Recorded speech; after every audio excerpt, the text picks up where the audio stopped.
right club. Be the right club today. Johnny, that's better than most. How about in? That is better than most. Better than most.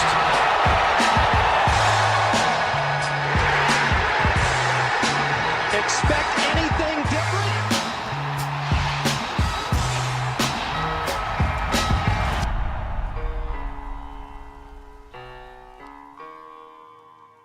Ladies and gentlemen, welcome back to the No Laying Up live show presented by Titleist. Ryan Fox is your open champion. Solly here just in shambles, absolutely devastated by the final result. I'm not even going to let you guys do it. I'm taking it.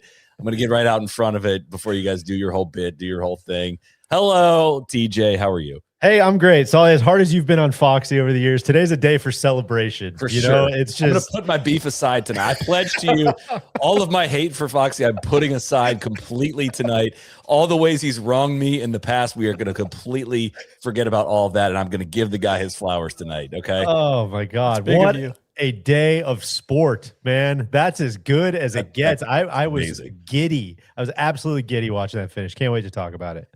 Literally the only thing I wish was that it wasn't like Cam Young, whose heart he just ripped out. Like if it was, you know, someone else on the board, I think I would have been through the moon. I wanted a playoff, but that was one of the most epic finishes we're going to see in a major. TC is here, of course. Hello, TC. Hello, Solly. I'm happy to welcome my guy Foxy into the Brotherhood. Not only the Linksmaster Brotherhood, but the Linksmaster at Birkdale Brotherhood.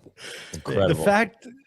Listen, if you've listened to this podcast for a long time, you know the jokes, you know the inside jokes, the bits, how far back some of the Foxy stuff goes.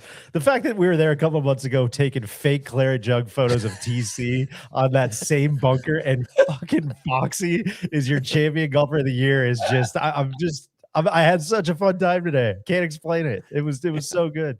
It was an epic finish. Before we get there, the No Laying Up podcast is brought to you by the new Titleist GTS drivers. There's a reason why Titleist has been the most played driver brand on the PGA Tour for 7 straight seasons and counting. Speed, stability, and consistency. GTS is built for complete driver performance and giving you more confidence off the tee. It's why more and more tour players continue to add the new GTS 2, GTS 3, and GTS 4 driver models to the bag. Go to Titleist.com to book your fitting and experience Titleist driver technology for yourself.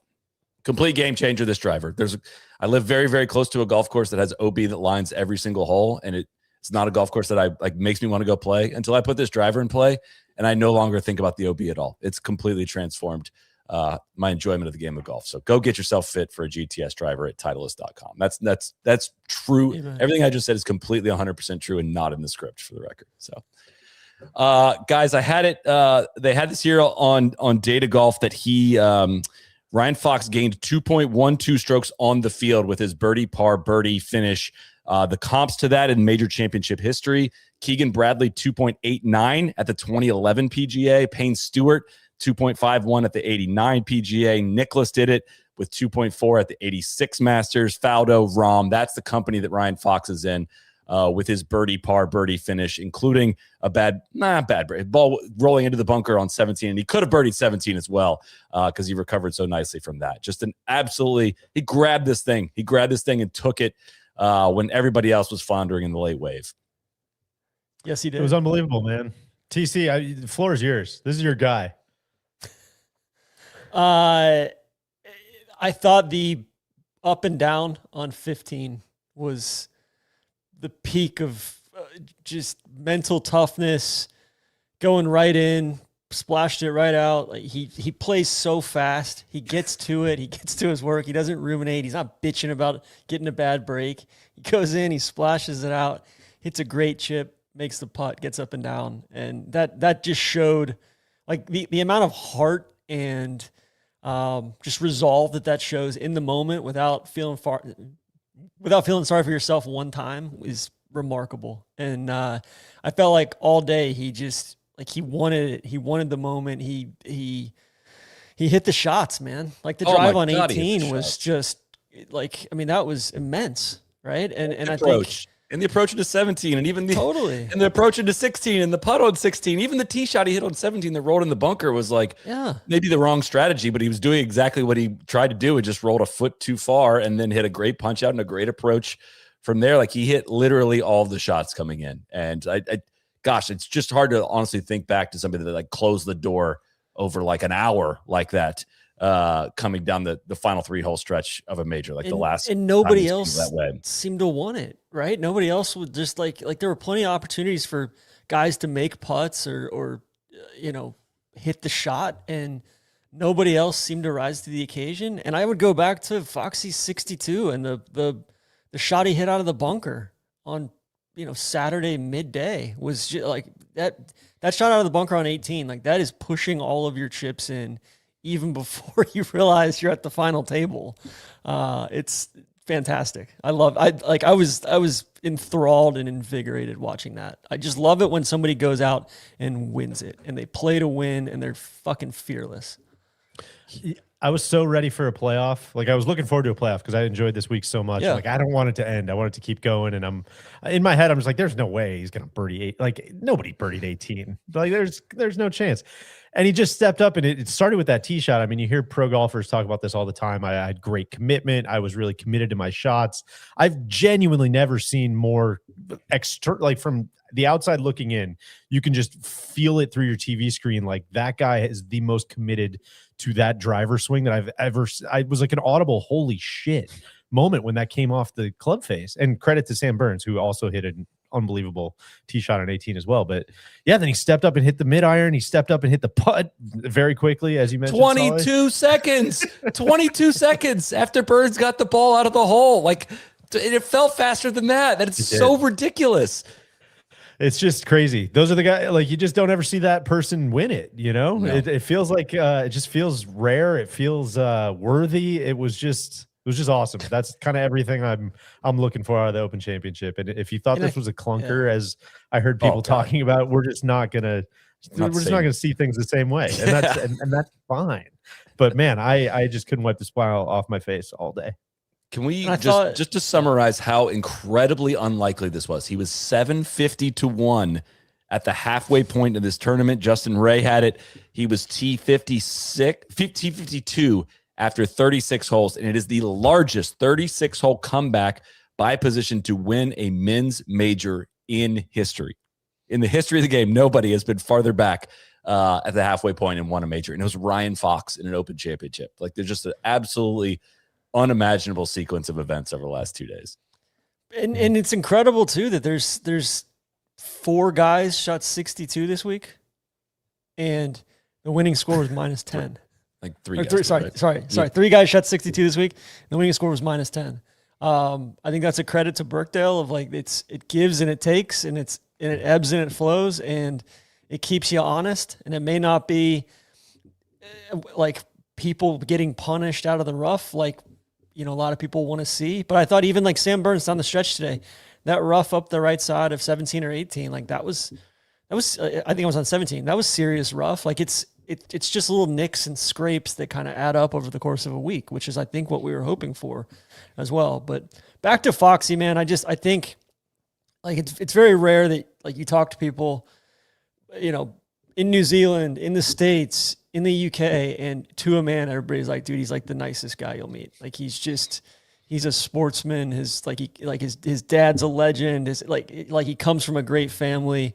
And he, I don't know. It's like, it's good to see good people win stuff like this. It doesn't always happen. And he just seems like a proper dude. Like he just wants to have a pint, the complete opposite of a pampered fuck, like the complete opposite of the modern tour pro in terms of just the way he carries himself and just the simplistic way. I don't know much about him. I don't know him at all, but like just the relatively simplistic way he carries himself and just matter-of-fact way he plays the game and handles himself with media, and you just have never heard a bad thing about him. It just makes it I don't know, doing all that in the final group too is just something else, man. I mean, that's what we're talking about last night. He shot 62 when the getting was good yesterday morning in a completely different environment, and then shot the 68 today in the final group, watching Sam Burns have all kinds of problems right next to him. And a lot of guys, having to, all the waiting he had to do with the guys in front of him. It just, that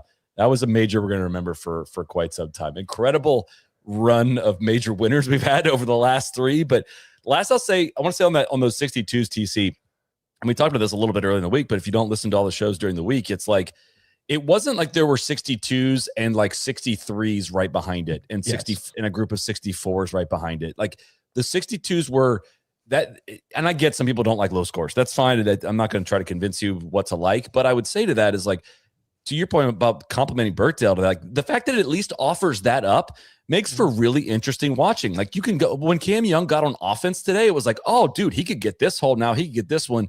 And then when you start struggling like Burns was today, I was like, oh God, he's got no, he's going to get boned by that hole that I thought Cam could birdie, because how good he was hitting it. The line was in the really, really, really good place with Birkdale, I think. And I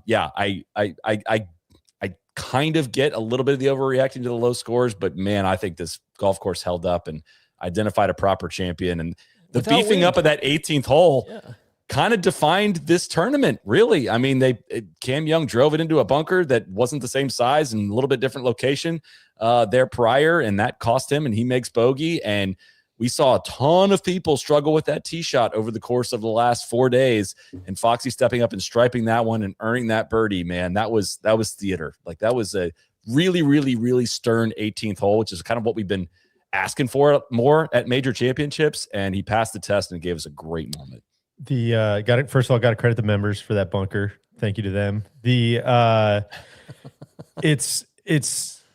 think you said it very well, Solly. Where like everything felt very in proportion this week. Where it's like if you see a number on a leaderboard 62 that you don't like, you got to look at what else is going on around it. And Foxy's round yesterday was the best round of the day by 3 full shots. There wasn't a million 62s out there. Sam Burns shot the second best round of the day way back in the afternoon and like deserved every square inch of it. It was just, if you're watching the shots, it was awesome. If you're watching the leaderboard, I could see it doesn't feel cheap. Yeah, nothing about it felt cheap. And Foxy made everything yesterday and kind of earned it. And you could kind of see as the tournament went on how much harder it got to make putts, all of those different things. It all just kind of felt like it was all working together. And then you got, as soon as somebody got off their run, like Cam Young, you said it got on an absolute heater this morning. And when he did miss, it was always like, dude, he's going to have to be creative in how he gets this up and down. And he's going to have to really earn it to keep the momentum going. And when you didn't do it, we saw what happened with Tommy. Like he had a nice fiery start, and then you can get off the track pretty easily. You saw it with Siwoo Kim on the back where he had everything going and all of a sudden just misses in the wrong spot on 16. And it's like, man, you're done now. Your momentum is gone. You're not going to answer the challenge. And Foxy just kept doing it over and over. And going back to what you were saying earlier too. I mean, he's almost 40. He looks like a dad you would see at Costco, just like rocking up with a big thing of bottled water and some discount booze or something. Like I just love everything about it. He seems like it seems like the entire world of golf, of professional golf, is going in this direction, and Foxy is from so far over here that it's just I don't know how you can do anything but just have a massive smile on your face for it. He's like one of those guys that you look at and you're like, man, tell me, I would love to sit down and have some beers. Just tell me where your career started and all the twists and turns that it's been through, all the different tours you've played, all the different bumps and grinds that you've had to do to get to this point. It's awesome, man. I had nothing but respect for that kind of career. And he didn't start playing the game till he was 17 in high school. Which is another antidote to the modern. Yes. Guys, he made 458 feet of putts this week. Number one in the field. I know that really gets right. He had 2-3 putts. Randy just got up in the bullpen there to hear that. But like, I think the other thing with Birkdale is the sequence of holes. Like I loved what they did with 4 today, where they bumped that pin up, they shortened the hole, and it was like, cool, like it's a shorter hole, but this is a trickier spot. Or I thought 6 was great all week. I thought 8 great hole. And then like as it kind of ramps up, like that pressure ramps up, and you don't get your first par 5 until It's 14. so sick. And so Yes. you're just kind of like chomping at the bit, but then it's a 3-shotter. Yeah. And then 17 feels like last chance kitchen. And then, 15 you know, on 240. yeah. And then 18 is like, oh my gosh, like this is all right. This is like trial by fire. Like I got to hit the shots. There's no shortcuts at all. And like you got to hit driver, or you got to just hit a damn good second shot and play for par. And so for him to birdie 18 in that fashion was just, and like, it was so cool too, the way that all the fans, like, I mean, he was saying like they were just immensely in favor of him, but without diminishing like, you know, anybody that he was playing against. I think that's, I don't know, it says something. I think best fans in golf. It's truly like I think there's something that with him that resonated to the fans in Southport. Those don't seem like very easy people to bullshit. Totally. It just the shouts of "Come on, Foxy lad" to the 39-year-old dad bod. It's just that's it, man. It's just electric. His putting stance. It's just Weird ass golf swing, hitting the heaviest mid irons you've ever seen in your life. I mean, it's just killer. Never led the field in putting for the entire week with that weird ass putting stance as well. Exactly. And Sally, I think one of the things I bristled at in the past with like we've had some fun back and forth about the low stinger shot he hit at Augusta, the Masters, and him getting all that credit. This whole thing literally started was like he hit a really low shot. It was 6 shot into 11. It was a really low shot, but it went over the green. It was sick. But these guys freaked out. Like, see, that's a proper player right there. It wasn't even a good shot. And I was just like, wait a second here, guys. Like that, he airmailed the green. What are you talking about here? It's a future-looking index. Yes. That is the basis of the proper player thing. But and I think, but I don't know, even beyond that, like there's stuff that gets lost in the stats, right? Of like, you could look at his stats from various tour events and say like, oh, this guy is just a bomb and gouge specialist. And I think that's where like the quality of his iron play gets lost a little bit, right? And knowing how to hit the shots and having that full arsenal in your bag.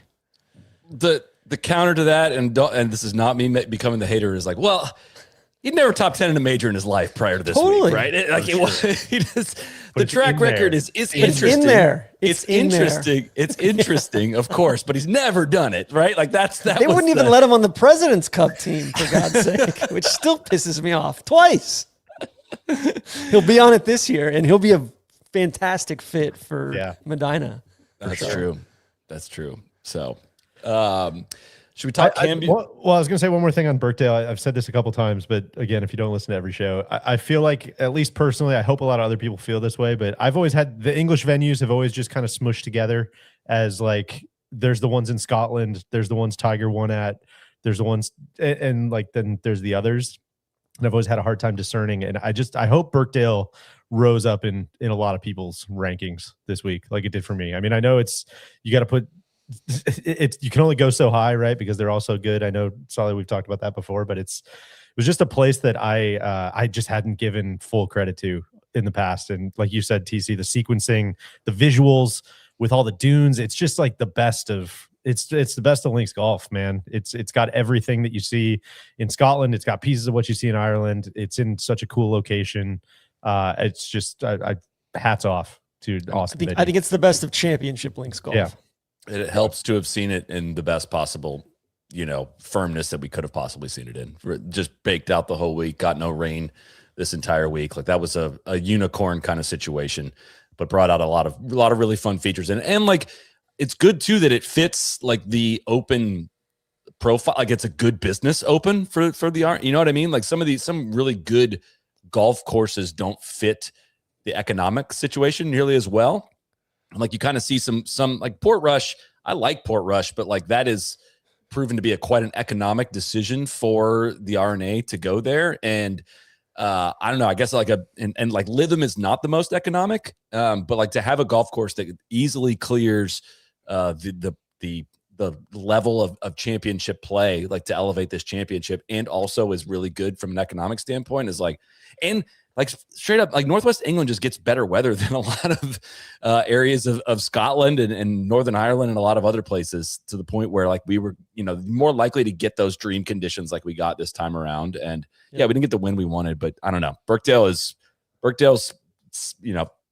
stamp it. Like this is the best venue in Northwest England, I think. Like I think it clears Royal Liverpool for me. Little unfair, like because we got rain at Royal Liverpool. I was gonna say, I think if you get that, yeah, it is, but I still think like this one. There's more to it. There's more like I think the floor is higher for sure. Well, just the dunes with the crowd pops, like there was a vibe there. Like there was an atmosphere that came through the television that I think is harder on flatter links golf courses. It depended on which stream you were watching. For it to come we call it Hamsterdam for a reason, yeah, TC. We're not letting it infect the rest of the show. It was funny. I went back and I listened to our pod from, I don't know, it was a few years ago about like us ranking the Open Rota venues in our person. And then listen, like a few takes I wish I had back in there. But I was also really I was kind of in my own head too. I'm like, man, I think I'm just giving Birkdale way too much credit. I think we just had a great day out there when we went out there the first time, and it was great. And I'm kind of transfixed by the list of winners. And I feel like, all right, no, that wasn't recency bias. That was actual based in fact. So yeah, no, like I said, there's no bad venues. Can we talk Cam? Guys, that was a monumental round of golf. That was such an awesome round of golf. I was vibing with it from the very beginning. I don't even know if you guys were up yet. I'm just blowing up our Slack thread. I woke up on the second hole. All the sequence of events of Cam. I thought whoever he was playing with banged one off the stick. Almost equaled 5, and I thought it was Cam. I was really freaking out at that point. But just one of the most impressive builds of a golf round I've seen in terms of hitting incredible shots, making putts when you needed to. I think only was it on 10? I think he missed a putt, a relatively short birdie putt. But all the misses he had coming in were in the exact right spots, getting it up and down. Got it all the way to 10 under par. That was looking like a really, really, really good number. Didn't miss by much off the tee on 18, but again, the design feature of that hole got him. Goes into the bunker, tries to pull off the shot, went for the shot, hits the lip of the bunker, ricochets out. He ends up in the green side bunker, almost holes it to get in the house at -10, makes the par putt, it gets in at -9, ends up falling one shot short. But I'm gutted for the dude. I mean, another runner-up at the Open Championship. And just the 73 yesterday was painful and really where it hurt, but it offered him the opportunity to get out on the golf course before the wind picked up a little bit, and he took advantage of it when not a lot of other guys were doing it. And just a really, really, really, really solid performance. And the guy probably should have been in a playoff to win the Open today. And just that putt lipped in on 18 for Ryan Fox. Yeah, it's I don't know how to feel about it. It's on one hand, I'm like, I know there's more golf this year and it's only July 19th. But that was kind of the last big one, right? And it is good to see him end quote unquote the year in the place that he should be, right? We saw him at the beginning of the year. Nobody was hotter. We're debating, like, is he the hottest player in the world right now type of stuff? Is he number 2 or number 3 kind of guy in the world? And just weird dip into the wilderness mid-year. And you just don't want, I don't know, you don't want that run to be over, right? Like I love seeing him as one of the 3, I'll say dudes.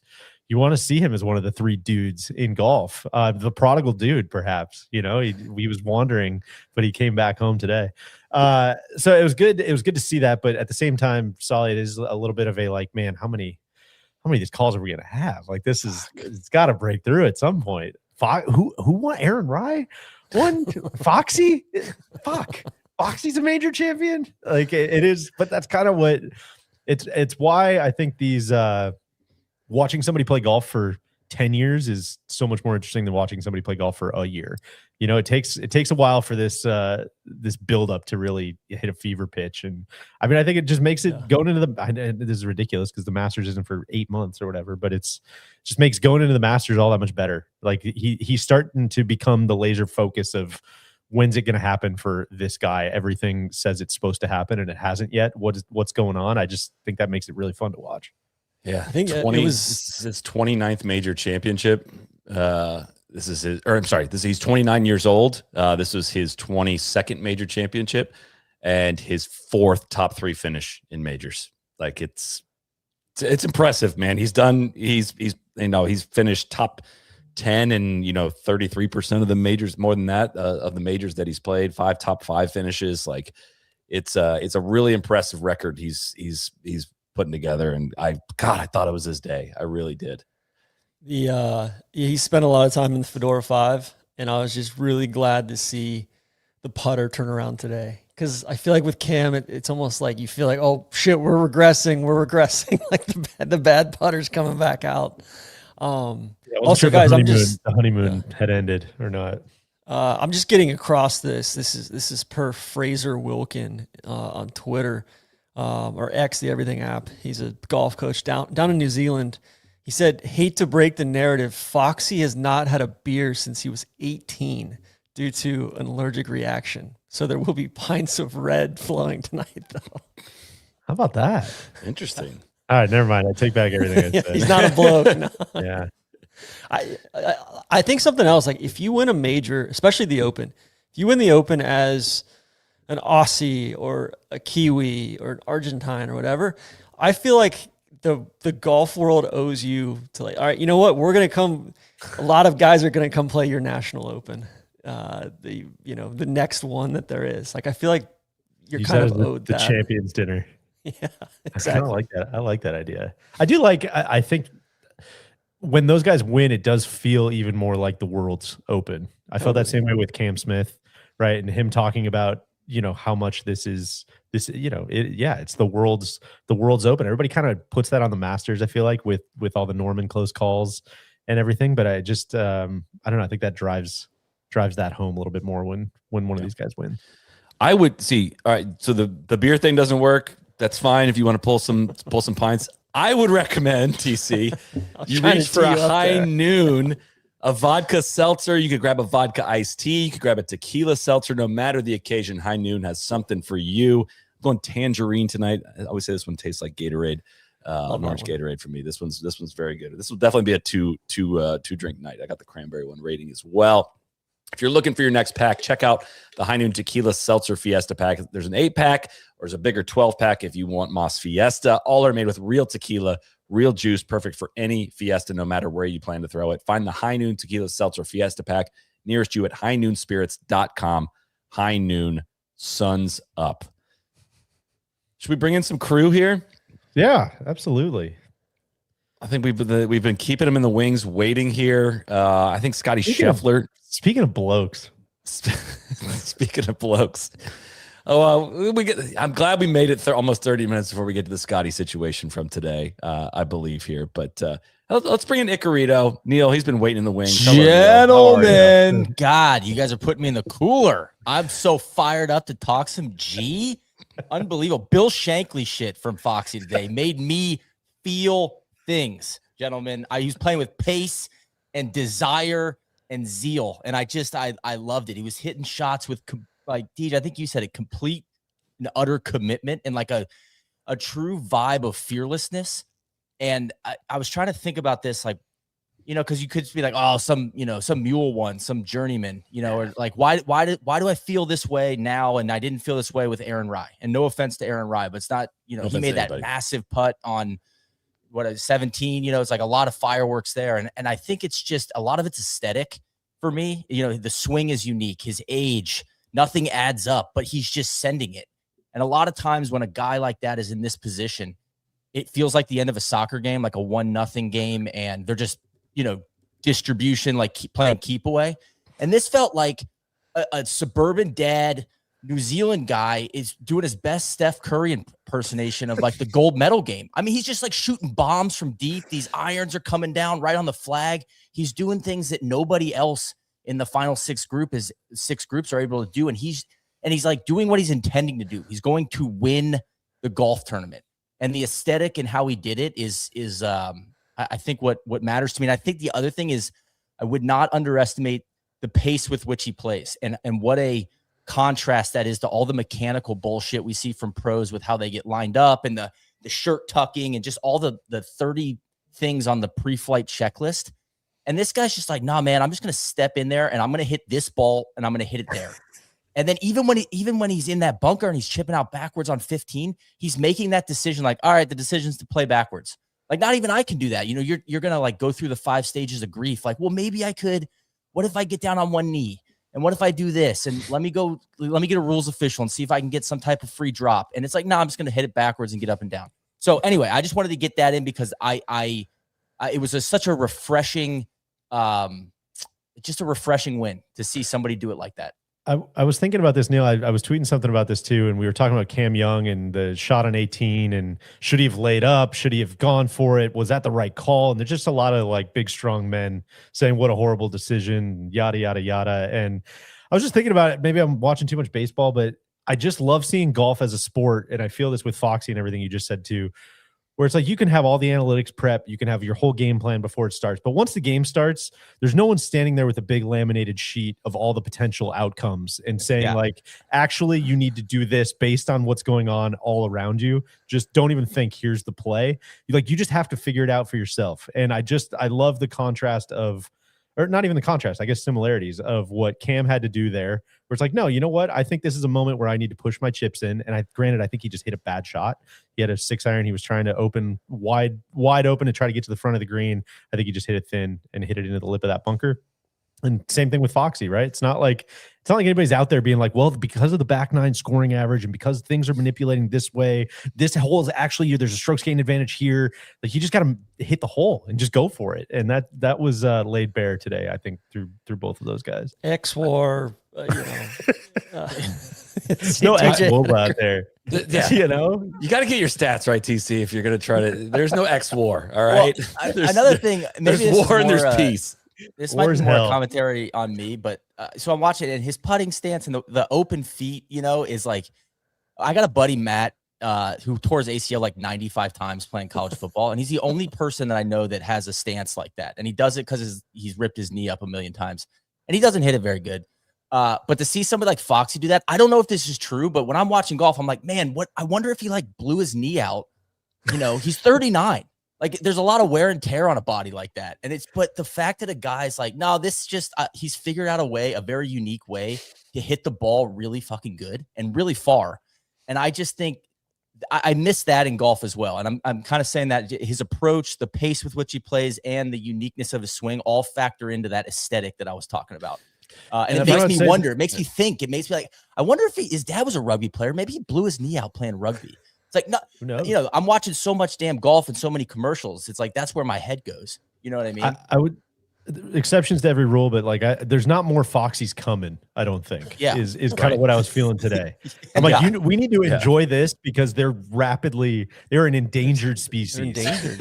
And they can't even reproduce at this point. Yeah, they're not coming back, TC. Yeah. And we need to soak this up, protect this guy. They're getting hunted for their horns. If I can go back to the Cam situation on 18, though, Deej, here's what I would say from a strategy standpoint.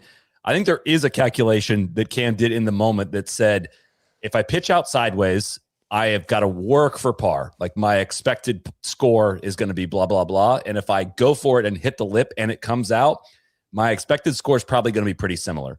So it is worth the risk of trying to get it up near the green, on the green, in the bunker, to try to make an easy 4. Like, I've seen some criticism of his decision to try to hit it out of there.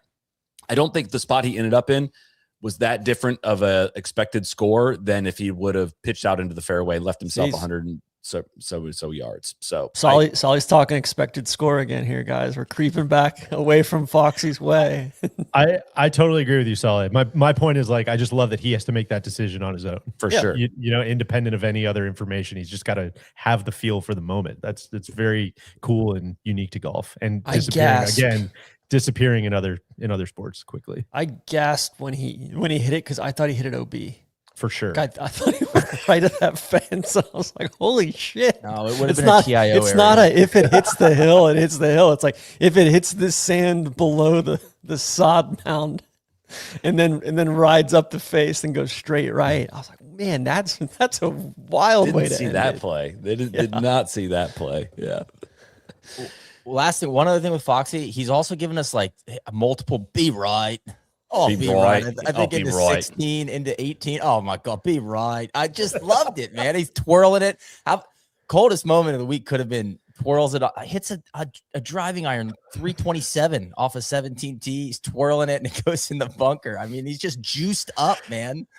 Nice awesome. try, but I think we all know what the coldest over. We know, yeah. Sure, no, I Yeah. know, but that was Stay tuned golf, for that golf later. coldest moment for sure. Foxy too. He was jawing with radar on 13. He was like, "Oh, I bet the boys up in the booth are all over me about that one. I didn't hit the right shot there off the tee." And radar, like they're just going back and forth with it. It was great. He just seemed like he was not only comfortable in the moment, he was embracing the moment. Yes. For somebody like, if we're being dead honest right now, probably his only shot at one of these. If we're being completely honest of that, to play with zero inhibition in a moment like that, whereas like a true once in a lifetime moment to shoot 62, 68 on the weekend of the Open to win it by one, birdieing the 500-yard 18th hole finish to make it happen. Like, golly, he played with such little fear. In the final group too. Yeah. I mean, just compared to like, I mean, Sam Burns, 12 straight pars after 3 bogeys, like the kind of the opposite round playing in the same group, just couldn't muster the zeal and the fearlessness. Yeah. Yeah, I'd like to make an apology on my Sam Burns. I called him a dog yesterday. I still respect him. He's earned my respect. But I think he's who we thought he was on the greens to an extent. I hate that, TC, because I was saying to you, I'm like, man, he's undoing a lot of work that I've done to think that he's somebody other than who he might be.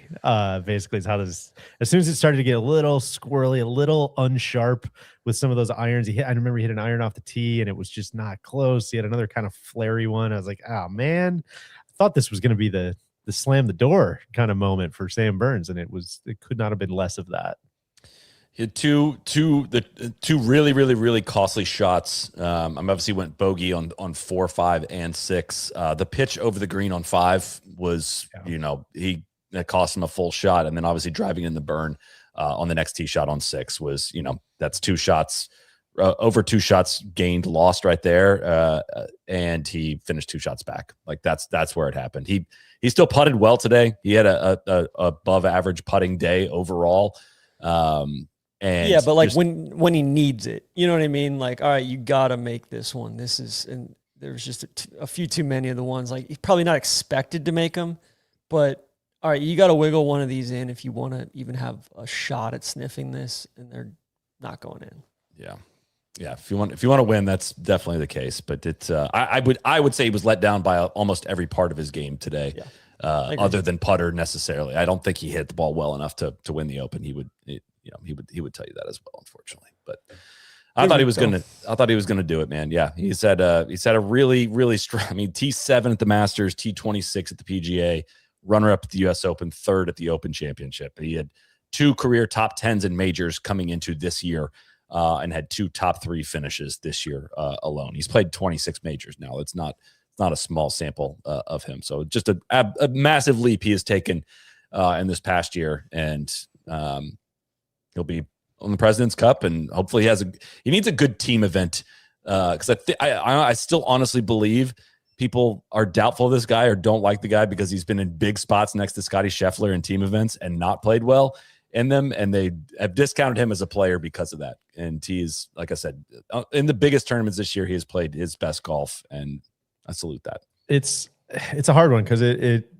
I feel like coming into yesterday was very, oh man, he's been knocking on the door. He hasn't been knocking nearly as hard as Cam Young, and it's pretty similar sample size. And, and I feel like you watch Cam and you're much more like, how the fuck has this not happened yet? Whereas Sam Burns still does feel like even a step away from that, so there's still work to do for sure. Scotty Scheffler, final round 67. Probably just zoom past that. I don't think there's anything that happened in his round today that needs any breaking down. He finishes and a tie for fourth with Tommy Ladd. Yeah, nice birdie on 17. Good up and down. Got a from the- birdie from 17. the left rough. He was way over there on the left, and then just got up and down. We got to bring in the big man. Is his favorite player. We can't talk about him without talk about his favorite player. Hello, Big Randy. How are you? Oh, hi, gentlemen. How are we? Doing great. How are you? Nice hat, Big. We're good. Let me just say, I know we're moving on from Foxy, but I found myself. My wife is half Kiwi. My daughter is a quarter Kiwi. I found myself in and amongst a lot of newfound Kiwi family, and it was a lot of fun to see Ryan Fox win this. The family chat going crazy. This was a fun one. My daughter's first Open Championship, and a Kiwi wins it. I mean, that's the stuff you dream about right there. How about that? How about that? On to Scotty, 17. What do we think, boys? You don't like the rule? Call your senator. That's exactly what right, I'm Randy. saying. No, you're exactly right. I think my issue is not with Scotty. Can we set it up? Let's go through the X's and O's here, Sully. Are we setting it up based on NBC feed or world feed? Hamsterdam, TC. Why don't you start, Sally, to set the context. You're dumping bodies outside the zone right now, TC. All right, it's got to Well, stay he gets in the a free zone. drop if you can't find the bodies. It's like Sally, start on 17T because that's where the drama really starts. He hits a little peeler. All he's trying to do is miss that front left bunker. It takes a pretty tough bounce and like kind of stops on the upslope, just right of the bunkers. Why? dude, that was like the verbal equivalent of what Justin Rose did. Yeah, they're just complete like, oh, whoa, Jesus, dude. I mean, it was like, which is so funny. Randy, I know this is your guy. His superpower is just, no, it doesn't bother me. Okay, I guess we're just moving on. And it just boiled over. It was great. He needs Love to make a see the move. passion. That's right. He needs. He's 2 shots back of Cam Young, who's in the house, and Scotty's at 7 under. So he goes for it from this upslope. It I think it nicks the top of the hill on the way and is going way left behind Claret's, a hospitality area, way left of 17 green. I believe it misses left of there in like that Gorsey area. If you're watching this on the screen, left of the hospitality area, but behind this fence that you see here, gets the ruling as they get up there to say it is in the whole area, even behind Claret's, is considered TIO. Just you can see it from, if we have the other angle as well, Cody, that from the sky, you can see that there's more fenced off area behind this to all say the entire ruling, and it has been this way all week. All this is considered temporary movable obstruction. Do they find the ball? No. They're on their way up to it. One of the guys walking with him has said, like, I've watched it on video. They showed the video replay of it to show that it goes in this general area. Gabby Herzig tweeted this earlier and said, if the player's ball has not been found but is known or virtually certain to have come to rest in a TIO, the player can take relief, blah, blah, blah, blah, blah. From there, there's people up in the hospitality as well that were pointing as to where it went. Long story short, they don't need to find the ball. They don't really go looking for the ball because you can take the line of I don't want to get this wrong. The entry point relief, I think, is kind of what they ended up doing, going backwards. I think he went back to about 100 yards. Of course, he should have just written 4 down on the card. Of course, gets it up and down for birdie.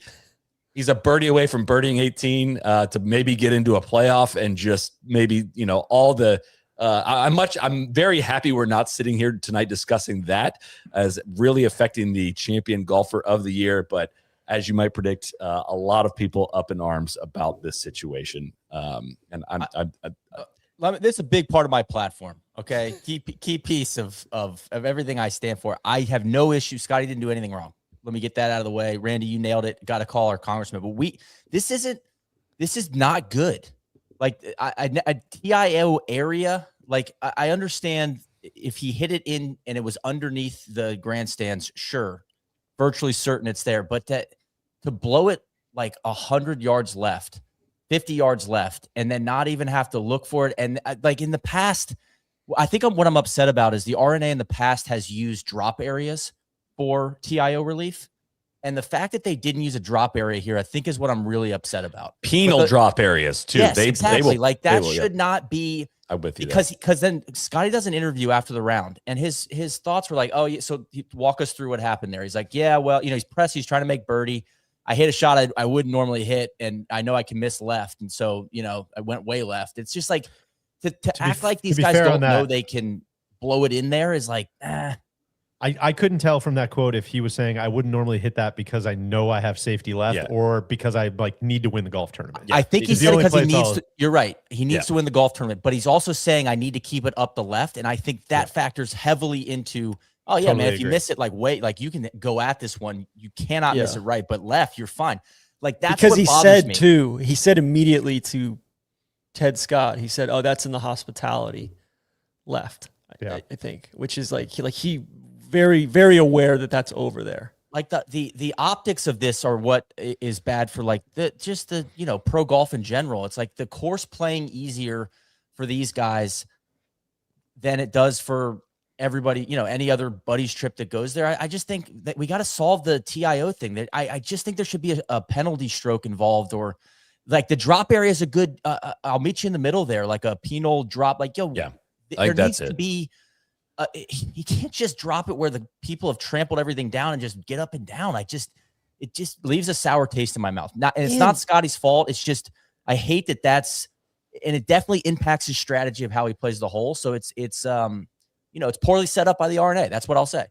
It's against the spirit of like what won out of championship golf at the very end of it. I think is not the enforcement of the rule, but like how that was set up. I think is very reasonable conclusion because it felt wrong. Remember when Big Shot Bob at the Scottish Open was in the heather and steps on the spring. He finds out he has a sprinkler and he is able to take a free drop and like hits it on and makes eagle. It just felt like, wait, I did nothing wrong, of course, in that situation. Same exact thing, but it was just like, that doesn't feel right. And he went on to win the tournament. And it was just like, that doesn't marry up with like the consequence of the golf shot. Part of that's a little bit of luck. There's a lot of luck that is involved in some of these things as well. If I felt like Scotty was trying to hit it there on purpose and that was a bailout, I would feel even worse about it. I mean, obviously it was not a good feeling when any of this unfolded. I don't think he's trying to do it on purpose, but I think he knows he can. If I'm going to miss anywhere, I'm going to miss left. That's they got their whole course strategy. Come on, Neil. That's where too. He said like this happened to me. This has happened to me previously, and I knew the rule as well. So he's like, I'm not proud of the fact that I know the rule, but like I knew the rule. I think the most outrageous part is the fact that that entire area was marked as TIO as well, of like, all the way back to that like almost next tee box. And I think that he didn't just hit it into the fucking hospitality, guys. He hit it over the hospitality, like left of the hospitality. It's like anytime you go over a fence in a pro golf tournament, whether it's for spectator safety or hospitality or whatever, I think that should be OB. Period. Point blank. Like these are the best players in the world. We shouldn't make it easier for them to get out of jail free. Like he hit an awful shot and couldn't find his ball. He hit it so bad and he gets off scot-free. And again, that's not a commentary on Scotty. That's a commentary on the rules. I just think the governing bodies need to do a fucking better job of like cleaning some of this stuff up, and the PGA Tour as well. It stinks. How do I say this? Like he did hit a god awful shot that he couldn't find the ball, but he is in that moment. He's operating under the with this knowledge that this might happen, right? If it is OB, he might have hit it over there, right? Like it is a. I know that. That's what I'm saying. Yeah, I know. It's not his fault. Let's put the fear of God in these guys of like, all right, if you like, let's say you're in Detroit and you're trying to do the 3-1-3 challenge. Like I remember Cameron Champ did this a few years ago where he hit it like Bryson hit it one time. I think it was Bryson. He hit it into a hazard in Napa, left of hospitality, and got a free drop from it because it was TIO. Like that's the kind of shit we're talking about here, guys. It's depraved. And it's not malicious on these guys' intent. It's just them using the rules to their advantage. I just think the rules stink. Just like our guy Huber's catching all sorts of flack on X the Everything app for being a reinstated amateur. I don't think Huber should be a reinstated amateur either. But the USGA and the RNA says he is. So it's like change the rules. You know, The stance of the people that administer the rules about tournament relief is that this is an unnatural part of the course. It is not part of the design of the hole. It is not meant to be an obstacle in your way. Again, I'm just presenting. I've been on the side of you guys that there needs to be some reform on this, but again, I'm just presenting this case of it's not going to be OB like that. That's not going to happen like that. That's very clear from how they. What about just DQ? From that standpoint, DQs on the table? I think just I mean, 3-year think there should ban like they do in Korea. Take a stroke with some line of sight relief. If you want to take that, I know what they don't want to encourage people to hit it over hospitality for safety reasons. But the other thing with this one, the TIO area was a new one for me. The fact I kind of thought like, hey man, you should probably have to go look for that ball, and if you don't find it, the lost ball supersedes the TIO stuff. You know, like if the actual claret area flew into this generator. The physical area, the physical hospitality is TIO. But if you hit it in the heather behind that and you can't find it, that's a fucking lost ball. If you did find it, then get your TIO relief. But then I think, that. Then it's like, how do you know that it went in the heather and it didn't go inside the underneath the truck? No, right, but like then, that's what I'm saying. And you got people taking apart generators, being like, "Oh, so this guy saw it bounce in here." Like, I get why all of these things exist. It's a bit like the Bryson rule, where it's like somebody thought about this a lot. They wrote this in a very. They weren't sitting around like, "Oh shit, I didn't think about how we're going to rule this area over here." Well, I'll just fucking make it up as we go. Like they clearly thought about this for a very long time and how to apply the rules. So this is where I always get, again, I'm not where did it cross on Twitter guy. Like I kind of take a back seat on this stuff. My gut, TC, I'm with you. This stinks. Put up some red stakes. If you guys don't want to roll the golf ball back, then great. Yeah. We're gonna have penalties all over the place. I that's kind of where my head is at, but I understand how it got to this point. I know that's kind of a milquetoast sort of take, hospitality but is so much bigger too. Good. Yeah. Right. Totally. It's like clarets. You know, Randy, I know you're a big clarets guy. What say you? Love the clarets. I think we're all on the same page. TC, I've steadfastly been on the TIO sucks for years now. I'm with you guys 100% on that. I think it's a heady move by Scotty if he does know that rule. Like if it was him or if it was anybody else, it's like you might as well use the rules to your utmost advantage. Like that's just being a competitor. But yeah, the TIO stuff sucks in general. It should be you get a line of sight relief, like Neil said, get a line of sight relief plus a penalty shot, or play it as a lies. Like those are your options. They didn't just build that hospitality tent right before you hit that second shot. You know it's there. It seems like the biggest no-brainer tweak that pro golf can make. I don't understand why we're not doing it. And it also seems like something that governing bodies could do theoretically, again, as I understand it, seems like something they could do with like the stroke of a pen. You don't need the PGA. Like I know the PGA Tour is different. Like you would need the pack to probably figure out whether they want to run it that way or model local rules and all that stuff. But the USGA seemingly could just be like, this area is designated as a hazard.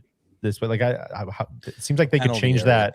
But sorry, again, the viewpoint there, and we've asked rules officials specifically about this, is like this is not part of the golf hole. Like this is something we have put up for the entertainment value of this golf tournament. This is not meant to be here. This is not part of the design of the hole. We are not going to make this a hazard. That for right or for wrong, that is the viewpoint that I would be extremely surprised that. But they're diminishing. I would urge them to reconsider. Yeah, like they're. I don't know why by putting that thing in there, they're changing the strategy of the hole anyway. So like it's a great by that token, Solid. Like if a ball bounces off of one of those and comes onto the green, then you should have to replay the shot. Like if it's power lines. I put this at the feet. Like you can't have it. You can't have it both ways, right? Like it can't be there as a bumper to be used, but also like, oh no, just pretend this doesn't exist is bullshit. Maybe we should, since that bunker on 18. We have to thank the members for that. I think this TIO area, the members should have spoken up. You got to wear this one. Yeah. We want this to be penalized. The members should have stepped in on this. And maybe like I don't even know how. I don't even know how temporary clarets is at this point. It takes months to put up. You know, like if it's big enough, it's not temporary. I mean, Randy, you've asked it before. Like, aren't we all temporary? Aren't all these courses temporary? It's heady stuff. Now we're asking the right questions, TC. Yeah, it's for the R&A. They had to be like, fuck, we made it 70 holes in this tournament before one of these came about. Like we almost no, I didn't know that was TIO back there. Nobody else, that was not a topic of conversation at all week. And sure enough, there just has to be one ball that goes there. Which again, like if they would have found the ball, which he would have gotten relief anyways. We kind of glossed past the point where Scotty's yelling, and I don't know if you guys caught this on NBC, but this was on the world feed, but where he's waving his hand saying, everybody stop looking for the ball. Don't want it. Is where it's like, okay, well, that's not, again, the right call, good strategy, but like not good optics. That's a tough one, you know? Yeah. We need more OB, just generally in pro golf. We need more OB because that's the only thing that scares these guys. Like you saw it on one this week. One was brilliant with the crosswind. Johnny Rombo went out of bounds twice on the weekend on one. So good. I would just say, let me if we're discussing spirit of the game, I would say let's make it so. Let's put inbounds OB or what's the term? In course. In course OB. I don't want to see guys ever playing down like the wrong fairways. You know, I want to take that out of it. Play it. If we're going spirit of the game, then you're playing the hole as the architect laid it out. You know, I don't think we should be playing chutes and ladders and going to other fairways. I can't promise you more OB, Randy. I cannot, but I can promise you H&B. Okay, I want to give a shout out to our friends at Holderness and Bourne. It's the best to ever do it, folks. Summer. It's the best to ever do it. Be right. Oh, be right. I'll be right. Yes.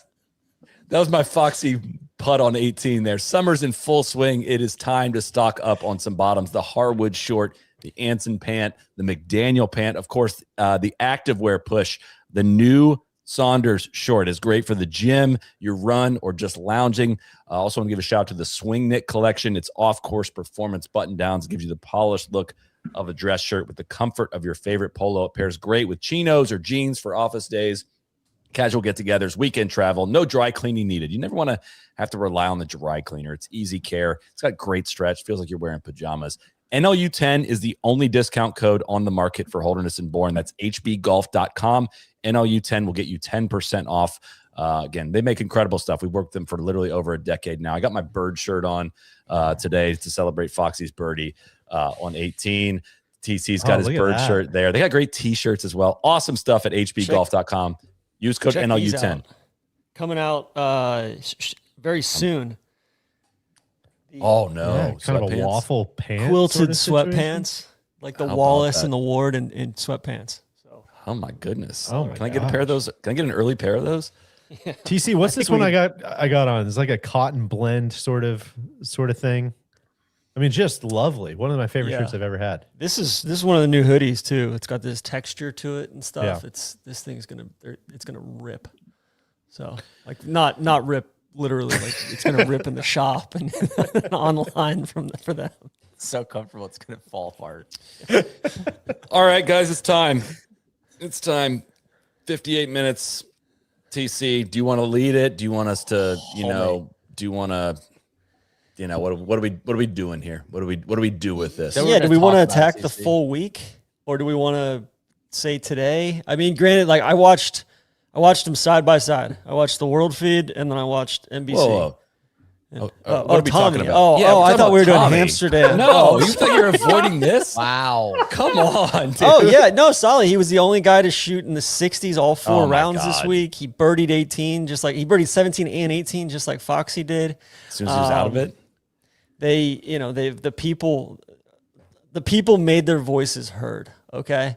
And I think, Deej, feel free to pop in here at any point and feel free to save me, Deej. Announce your truth. No, but I think if I had to dial it down to anything, when he went long on 9 today, I was bummed. That was back in Neil's territory back there on 9. Neil was kind of presaging a lot of volatile spots on the course between 5 and 9. And then, so he bogeys 9, made a good one to make bogey there. And then again, just really conservative off the tee on 10 and 11. And I feel like left himself really far back. And that's just where, like, you know, all the air went out of the balloon. 3 bogeys in a row there. He had the big putt on one. It felt a little bit like fool's gold at first, and he played really well in the front. I mean, he was 3 under through 8. Yeah, overall, man, it was like that's the most frustrating part about it. -7, 3 shots out of the lead. Played good golf, good not great golf all week. Was solid. I think I was glad at how he battled when he didn't have it earlier in the week, and you know, I think the crowds helped him out all week. And great scene coming up 18. You know, that NBC didn't show much of, but the world feed had, and then, you know, nice embrace on 18 green and after the fact, and Kiz and Hicks talked all over it. But yeah, it was a cool special week that could have been all time, I think. I'm disappointed. I do think that him shooting in the 60s all 4 rounds and birdieing the last 2 holes should net me some sort of reprieve or exemption that I can use into the future to pick him once more. We'll consider that. Tommy. Especially with Foxy Yeah. winning as well. Yeah. But DJ, do you have an announcement you'd like to make? I have some questions I want to ask TC, because this was a unique week, and I may be taking this in a direction that even I didn't expect. But what exactly do we want TC to apologize for? That's a question I want to throw out. I don't even know if I know the answer. He keeps picking Tommy to win. I've heard Sure. Tommy's going to win this major for years. Yeah. So let's start there. You staked your gave it a entire damn good reputation. effort. You staked your entire reputation on him winning I both did. Birkdale and Shinnecock. And then you want to dog Sam Burns for not being a dog. What I mean, I don't think know, I've what ever about- called Tommy a dog. I don't think I've ever called him clutchy. Let's not stick to the absolutes as your lawyer, TC. Let's not. there's No a lot of absolute. tape out there. If anybody wants to review. Listen, am I happy he basically wiped one 220 off 10T and left himself with, you know, 180 yards in and out of the thick stuff? Or, you know, am I happy that he hit one 275 up the left on 11? It's just not. I mean, I watched like probably 60 of his holes this week, and like I was texting with DJ. I'm like, yeah, like, all right, here's what's gonna happen, man. Like, you can see it, like you have previously scheduled stuff where it's like, oh yeah, like there's a bad bogey coming up here on 11 or 12, and it's just, I feel like he makes incremental progress, but I also think it's interesting that, like, you know, he shot 63 there at Shinnecock. Cam Young shoots 64 here, makes a bogey on 18. Tommy misses the birdie putt on 18 at Shinnecock. Cam's getting lauded. Tommy's getting just shit on. Well, yeah, like just 10 years destroyed. later, because set. No, I'm saying On a in that calendar moment. 6 Oh, years. is that one of those Cam's calendar- still on that one. Yeah. No, Yeah, like 8 in that years. moment, like in 2018, you guys were shitting on him. I don't think that's true. TC, here's what I would have you apologize for. Crying wolf, to Randy's point. To taking Tommy's name in vain, to picking him too often in places where he couldn't win. I'm not mad at you this week. We were all rooting for him to win. I don't pick him at Augusta. I don't pick, like, I'm not picking him willy-nilly at every single major here. I picked him at the 2 places of the last 10 that I thought his game fit really well for. After saying you wouldn't if he doesn't win Port Rush. That's true. Portrush did his game well too. You know? Just can't get it done. He's got a good game. So serious though here, serious. I think, and I'm not, I'm wading into DJ like golf strategy territory, but there did seem to be Tommy seemed to be playing the course different than everybody else, like laying back off the tee. And that would be the one thing that I would second guess, especially as the week went on and where you're at on the leaderboard. Would have loved to see him hit driver on 10 and 11, like those holes where it's 9. Yeah, 9. It's like, man, you're just putting yourself in a really tough spot here with a mid to long iron when other guys are just forcing the issue a little bit, and it's paying off. So I don't know why he's stuck with that. No, I agree, Neil. We talked about this a lot, like Thursday and last night. I mean, Solly even said he's too accurate, so his misses go into these fairway bunkers. They don't go into the deep rough. That's the real problem. Let me give you a layup then here, TC. Just a layup question. You asked me to wait until after this Open to answer Yes. this question. Yes. Is Tommy a bigger major championship game hunter than Xander Schauffele? No. The record would say no. Thank you. Thank you. I'd throw that on the Yeah. ticker along the bottom. Thank you. I think Did, TC where did Joe Breaking Biden news. win the 2020 election? Exactly what I was going to say. This feels like. That's literally what I said on the PGA Championship preview pod. Who won the 2020 election? When you refused to answer that question just a few months ago, but I am now happy, satisfied that we can move on and start healing as a country. Honestly, But w- it's with a that forward-looking admission. Well, index. Valhalla wasn't a major, and It wasn't. Troon was, though. Xander was wildly impressive at Troon.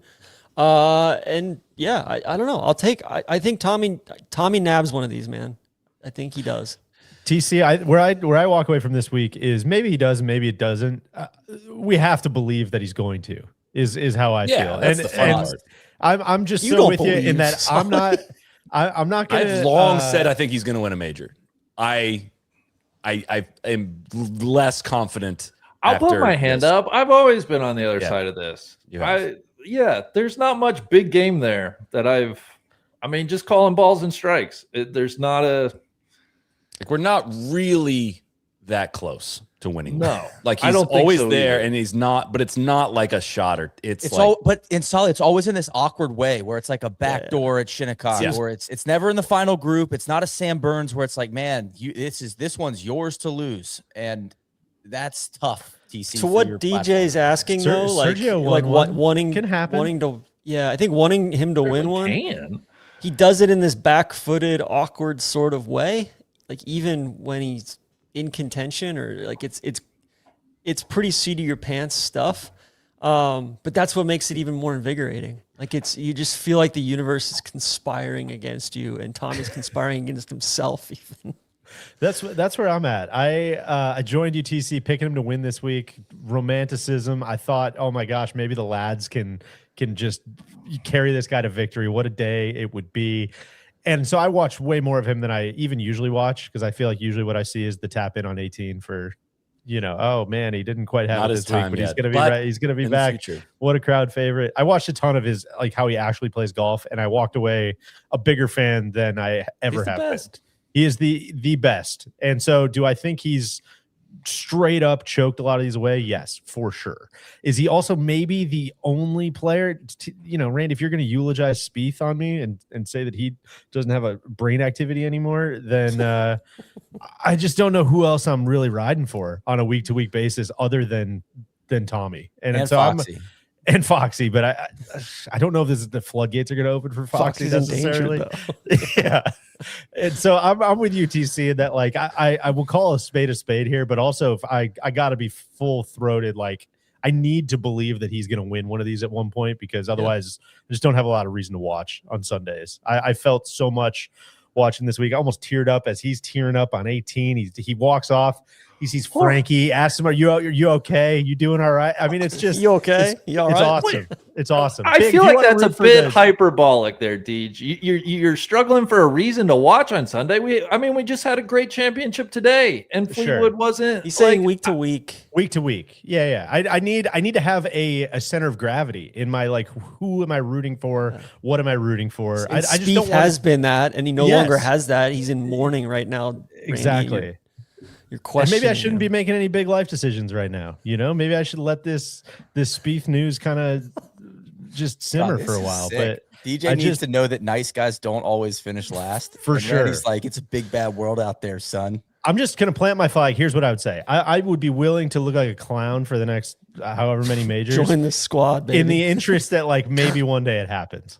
And TC, I'll be with you. I'll be with you if and when it happens. And then than just, meanwhile, like, Solly will be, mealy mouthed. I believe them the whole I've always time. wanted this. Yeah. I picked him last. You talked me into picking him. Was it Portrush last year? I picked him, and he like shot the bed on that. He did shit the bed there. I think Yeah. it. I think it is. He gets a lot of benefit of the doubt because he's so likable. Because we all root for him. Because we all want it to happen.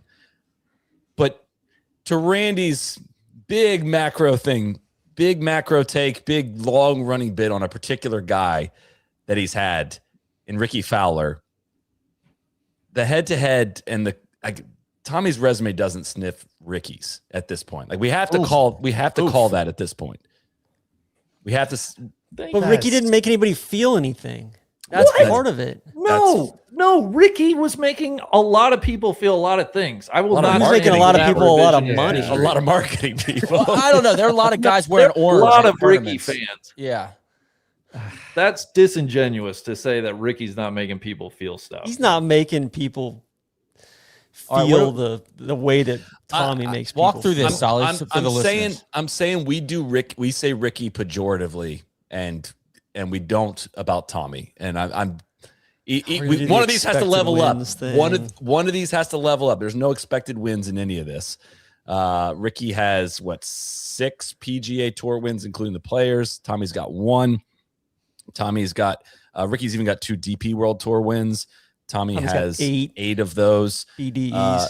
Those fields are not very strong. As you can see, his weighted total wins comes down to 6.3 versus 12.4 for Ricky. Data golf points, 557 for Ricky, 454 for Tommy. Ricky is 2 years older. It's remarkably similar. With less PJ wins. Tour starts for Tommy Fleetwood 179. PJ Tour starts for Ricky Fowler 383.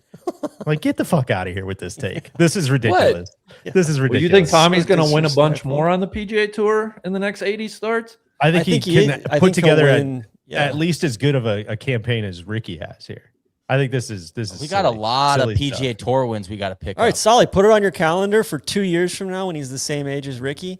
Okay. And I don't want the weighted bullshit in there. Like I mean, Tommy can only win against who he's teeing it up against. Like the Dr. Munjal's Hero Cup or whatever, the second Abu Dhabi or Dubai event. And, you know, the Kazakhstan Open's in there and he won that par 3 National Open in England. I don't think that stuff's Didn't he win a golf sixes or something, DC? You know, we can I don't think the National Open's being weighted properly. That carries a lot of juice.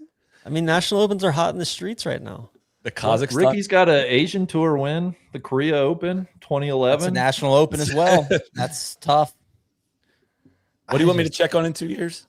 I think some of this is Tommy is English, and so he gets this boost because the English are passionate golf fans. If Tommy was American, he would not be near as big a deal as he is, in my opinion. But check it out, he's not American, and he's like one of the most fun iron players in the world to watch. You know. I'm curious with this Blackstone thing if he's going to start showing up in these Danny DeVito Jersey Mike's commercials. With this IPO. No, they're doing an IPO. I could change things if it does. I know. I'm wondering if they're going to put in the work to make sure they you know. He keeps kind of towing about with Sunday Red, and I don't I know. Tiger's tweeting about it. That feels like writing on the wall there. Yeah, and I thought he was going to commit months ago to that, and he just hasn't. So maybe he's just maybe the dollars are going up, you know, and he's betting on himself here. But so either way, I want to be clear. The Ricky comp is a good comp. It's just I'm saying I don't think Ricky's like far and away past Tommy. That's my stance. I think Tommy's is not to Ricky's career achievement level, one, and just making the point that he's got to play like the biggest tournament one of any of these guys. He's not wrong about that. I'm interested. Objectively, Ricky's had a better career than way Tommy. Better. Yeah, better. You got to give us the case here, Deej. I'm not seeing it. I mean, Ricky's won what? He won the Players, of course. BDE, awesome win, peak of his career. And then it's like I'm trying to rattle them off. Rocket Mortgage, he won a Phoenix Wells Fargo, Open. Players, Deutsche Bank, Honda, Phoenix, and the Rocket. I mean, Phoenix, Honda, and Wells Fargo They're good are big wins. events. Those are good quality PGA Tour wins. Like they would call those signature wins at this point. Not when he was playing, but those are signature events. And I'm not saying that I'm like, I'm riding for Ricky, but like if I'm just like Randy said, calling balls and strikes, like Tommy's got a lot of fucking work to do. If you want me to keep going, more top 5s in majors than Tommy, more runner-up finishes in major than Tommy, more top 10s in major championships than Tommy. More he was top also 25s. a late bloomer too. Also, like Tommy didn't get on Right. this scene.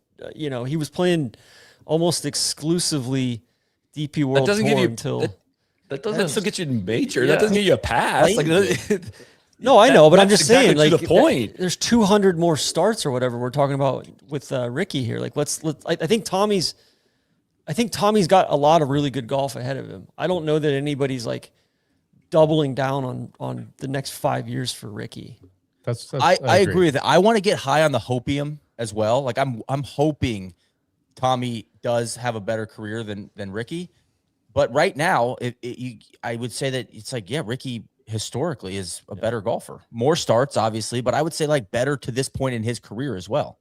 Just to your point, Deej, he's got 304 DP World Tour starts. Add that with his PGA Tour starts, and like the DP World Tour, quite clearly not nearly as strong of a tour as the PGA Tour, and their win totals are like the same here, right? It's not like Ricky's got 200 more career starts than Tommy Fleetwood does. Just he does on the more competitive tour. He was hitting him with granted, that some other of these, tour. I get it. It's fine. Yes. Some of these, like some of you, these starts, Zinger. I feel like you guys. I hear what you guys are saying. there were a lot of the top 10 guys in the world in Abu Dhabi when he won there or whatever. And like, I think the other thing too is like, I would put his Ryder Cup record up in there too. Like, I think that's part of the Ricky like, told him Randy, to pick the ball up, dude. Like, come on. And Randy, guys that's are where I being struggle a silly. little bit with like the It's silly. you know, like he's not a hunter. Like, yeah, like there's something going on with stroke play, individual championship events.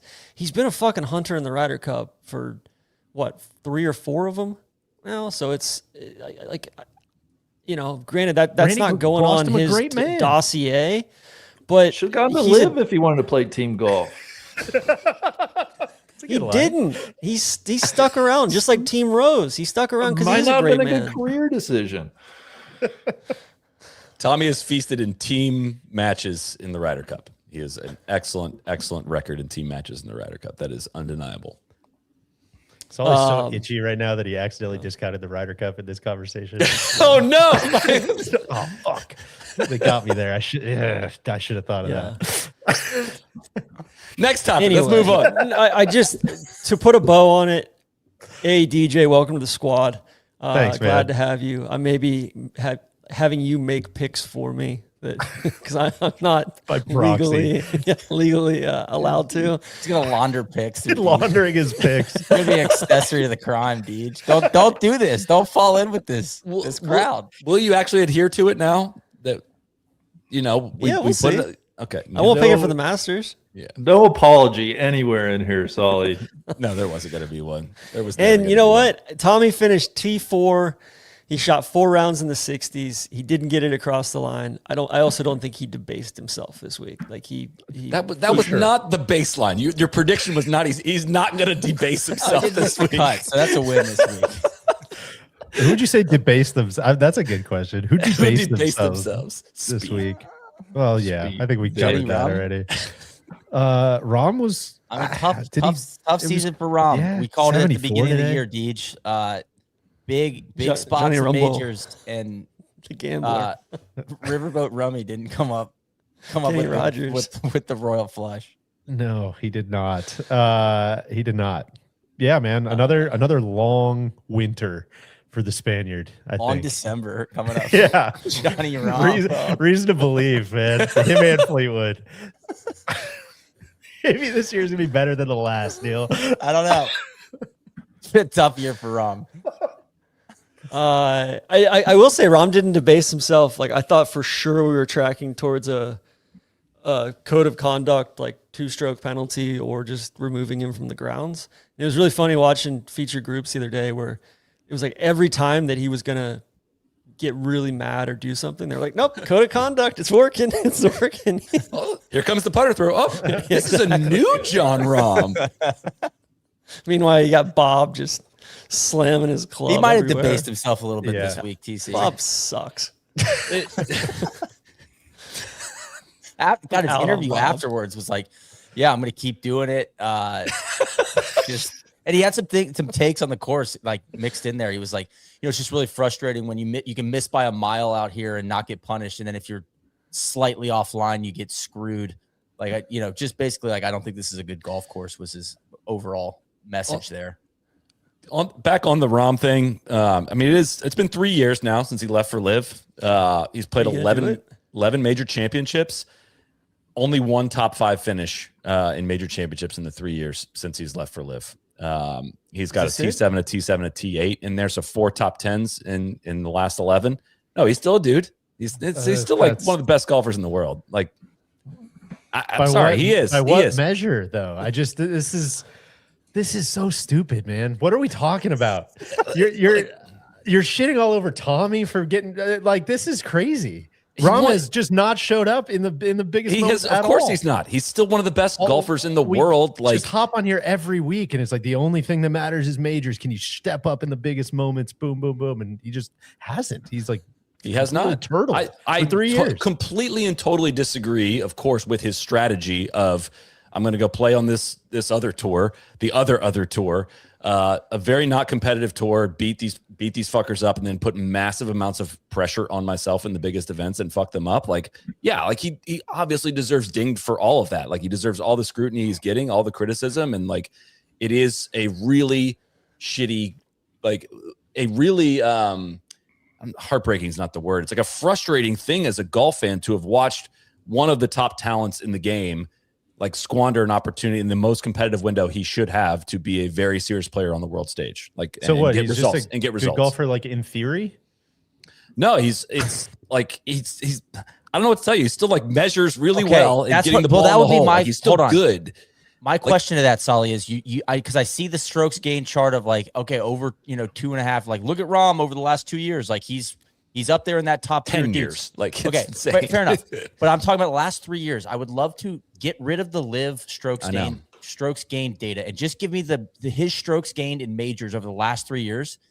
I don't have time to like do that right now, but that's the chart I want to see, and that's where I would revoke dude status, because it's like, he hasn't been a dude. He has not been a dude in the majors. And like, I totally get what you're saying, Deej. Like, I do. Like, does the live golf count or does it not? And I'm usually like, no, it doesn't. But like, and this is the immeasurable part that I'll get shit for, and I don't care. It's like, again, if they teed it up like again tomorrow, if they started this tournament again, like, do I think he's one of the 5 most likely players to win the tournament? 4 most likely? I do. Like, I do. I think he's. I think he has approached these all wrong. I think he's not preparing properly for them. I do not think. I think there's absolutely a factor in Liv not preparing him as best. Then you're as possible saying that for these doesn't tournaments. matter. Like, all right, let's roll the balls back out this coming Thursday, and you're just gonna wipe all that away and say that, yeah, is he one of the top 5 most likely guys to win? Yeah, even though he hasn't done dick for the last 3 years. Sure. Yeah. Okay. I have I'm a recovering. I was on this block for a long time, Solly, and maybe I'll look very foolish if he goes and wins. He finished runner-up in a major 3 majors ago, like 2 months ago. Like, he was an Aaron Rai freakish runaway from not winning the PGA Championship. Like, we got, again. You're right. That's fair. You are right about that. It just is. I don't know. You are kind of. I'm waiting for that guy to show up like very, very, very consistently that he has been in the past, and it just seems like such a marked change that the patience or the benefit of the doubt is kind of running out for me as a completely as a fan. completely fair. I would say, do I think like the next 3, if Liv continues, I would still venture his next 3 years of major championships would be much stronger than the last 3 years have been. I would expect that, and if not, you want me to set a reminder for 3 years from now to revisit that one? I'm happy to have a full calendar and declare I was we wrong can on that find one. space on the calendar. He's too big of a talent. Like, there's just He's a fucking nut job, though. he is a complete nut job. But like, I have too much respect for like his actual like floor as a talent level, like, and the sustained success that he's had since like 2017 that almost no one else in the game has had. Like, Xander has not been able to maintain it the same way John Rahm has. Patrick Cantlay, most certainly not. Justin Thomas reached that level for a little bit. He was unable to. Don't have to revisit the Jordan Spieth thing, of course. Like, none of those guys have been able to consistently beat people on the golf course the way that he has in the last 8 years. And I do not think this is like a permanent decline in his decay in his game, would be my take on the matter. God, kind of. Randy, where are you at on this? It's an interesting conversation coming off the Tommy. I mean, it's all based on past performance and our expectations about the players, because I'm just looking at Rahm. He's got less missed cuts in majors over the last 3 years. He's got a better higher finish, the T2 this year. He's got more top 10s than Tommy. And it's like, why are we talking about Tommy being this like, oh my God, he's going to do it. He's so good. And then Rahm, it's like, we're shitting on him. It's just our starting points, right? With each guy. I think that's fair, Rahm's though, not my cup of tea, but I would bet on him. Points. I would bet on him. There's room to go. That's a distressed asset. I would buy low on John Rahm. I don't see Fleetwood going to some other level. The same question, though. Yeah, I don't think we're talking about like John Rahm's like a supposed generational talent, like a borderline generational talent. Correct. Like, and that's what I'm saying. Like, we're not. Tommy's ahead of him in your data golf rankings right now. Like, it's John Rahm's just not. Like, he's just not putting it on paper. He's just not doing it, and he's making bad decisions, and then he's compounding those decisions. I think it's more not really comparing Rahm to Fleetwood as it is like Rahm to Scotty and Rahm to Rory and like who Rahm should be. Yeah. It's an interesting combo. Do you guys think Rahm wins another major? Yes. Probably yes. Yeah. I think he wins multiple more majors. Yep. Like, I think he wins at least 2 more majors. That's the frustrating part. It's like I see everything that you're saying. I think there's also something there where like he's definitely psyching himself out in these things. That's it. That's it to me is like definitive. I think he's going to win multiple majors. Like, that's a dude. I say that about a lot of dudes. I know you do. I know, but like I agree. Like, I feel that way. Like, do I think Cam Young is going to win multiple majors? I would say that with less confidence, and I think Cam's a dude as well. Like, do I think it's also easier to say about a guy that's already won a couple of majors too. Yeah.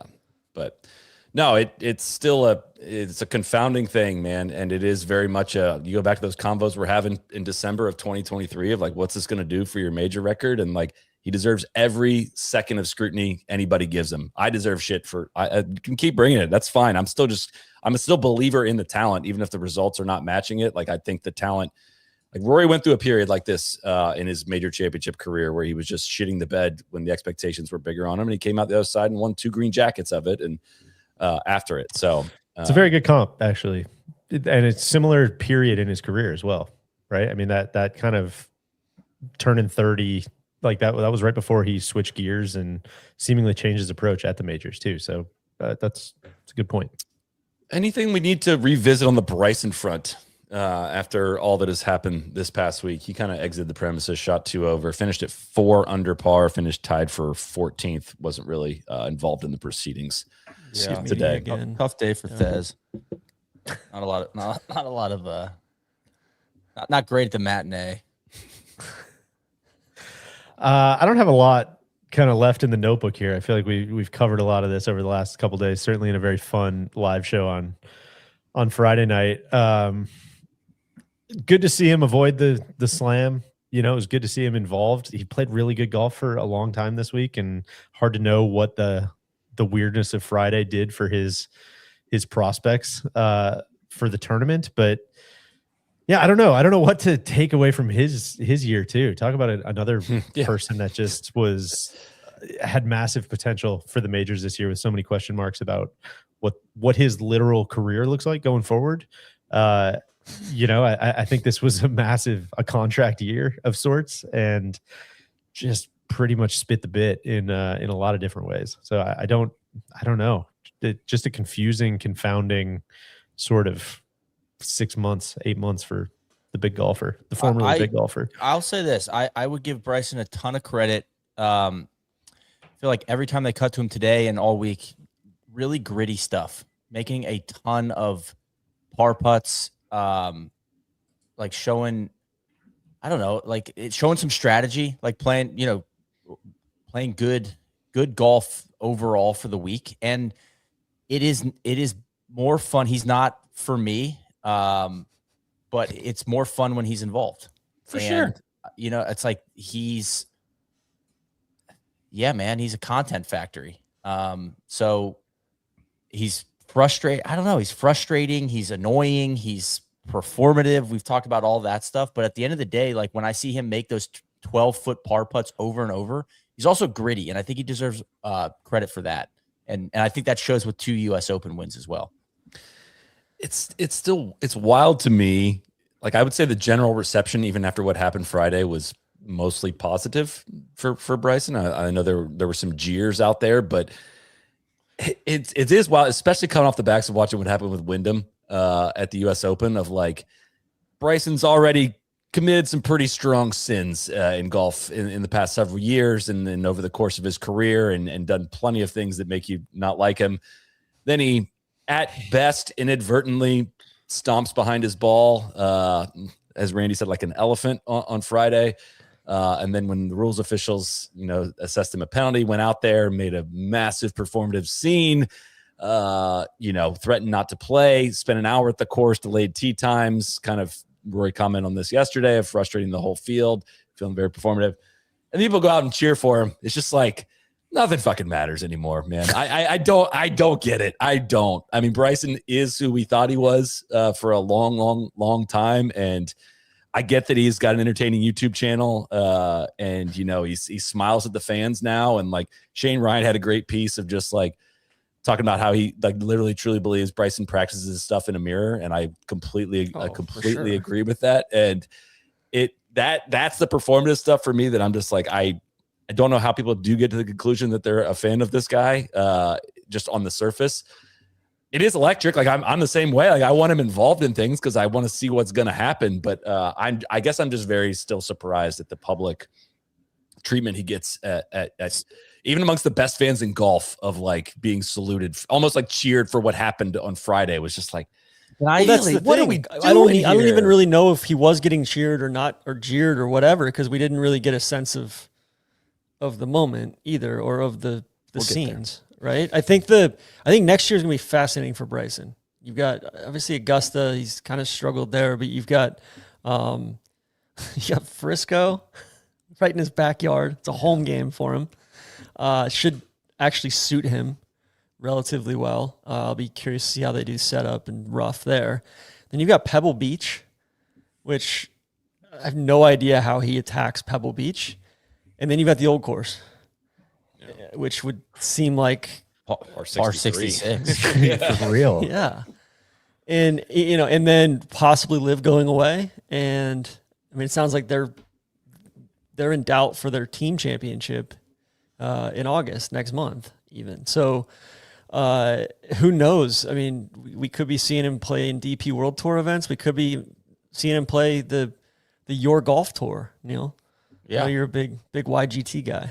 Might make some appearances at all kinds of invitationals. Solly, I have a to your point about the fans cheering him. When I've at past events this year, or majors this year, when Bryson's come by, I think some of it is the fact that Bryson interacts with the crowd, engages people. Yeah. Well, they not even wins them over. They love the response. So there is like it's like the circus coming to town. It's like a little bit of like, oh, let's cheer at the performer out there, because he's going to, like, there's a cause and effect to that. So I don't know if it's like people are really rooting for him, or if they're just like looking for the entertainment of it, of the response of it, is a little bit of I don't know that, but I think there's something there with that. So The big golfer. I would tend to agree with that. A couple things. He's going to absolutely destroy Frisco. He's going to have so many videos prepping out there. It's going to be sick. One thing about Bryson that I think always resonates with me is that, I think nature of this job, we spend a lot of time online. That's just not the reflection of like the real world that's out there. True. And he is absolutely loved. And I think because of what Neil said, he's the showman.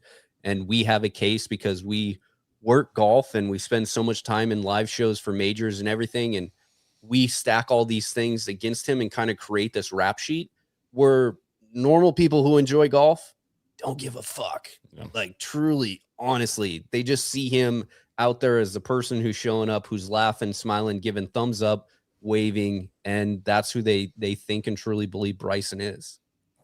breaded circuses, baby. Yeah, I think that. I'll yeah, see 'em. I think that's well said, Cody. I mean, I think the circus analogy, Neil, it's like I'm not really looking at the guys in the circus and then looking at what podcast they're going on and what they said on this Instagram post and what whereas I feel like we are doing a lot of that stuff. True. And maybe that might create a clearer picture of what's going on, but it's definitely a more complicated relationship. And then I think you just have a lot of different people with a lot of different contexts all kind of talking about the same thing. And it tends to be quite a stew that gets created.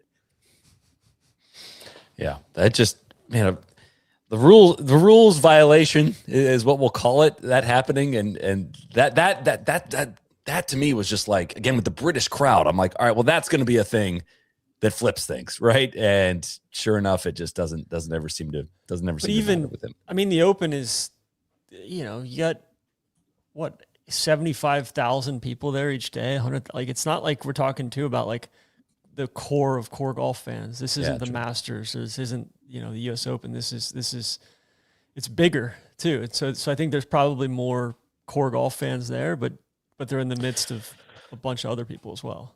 Which I think creates, like, again, a weird cocktail of when something like what happens on number 5 on Friday happens, when just by definition, your fan base are people who are probably more passive about this or aren't following it as closely, or more I check in and then I check out, or I watch on YouTube and then I check out.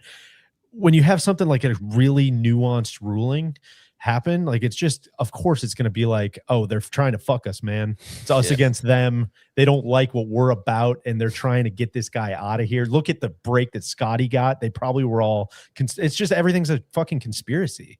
And it's like he's just a good canvas for that. And does he play into it? For sure.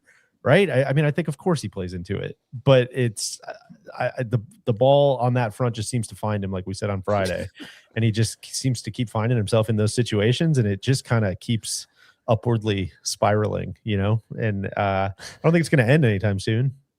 Especially if Liv goes away, or if it doesn't, or if he comes back to the tour, or if he doesn't, and it's just going to get ramped up to 1 million here over the next several months. Man, oh my God. And then Rory coming in. I don't care for, it's nice to have a little true rivalry in golf heading into next year. A little action in here, Neil. Come on, pop, Roddy. I hear it playing in the background. Turn it up, TC.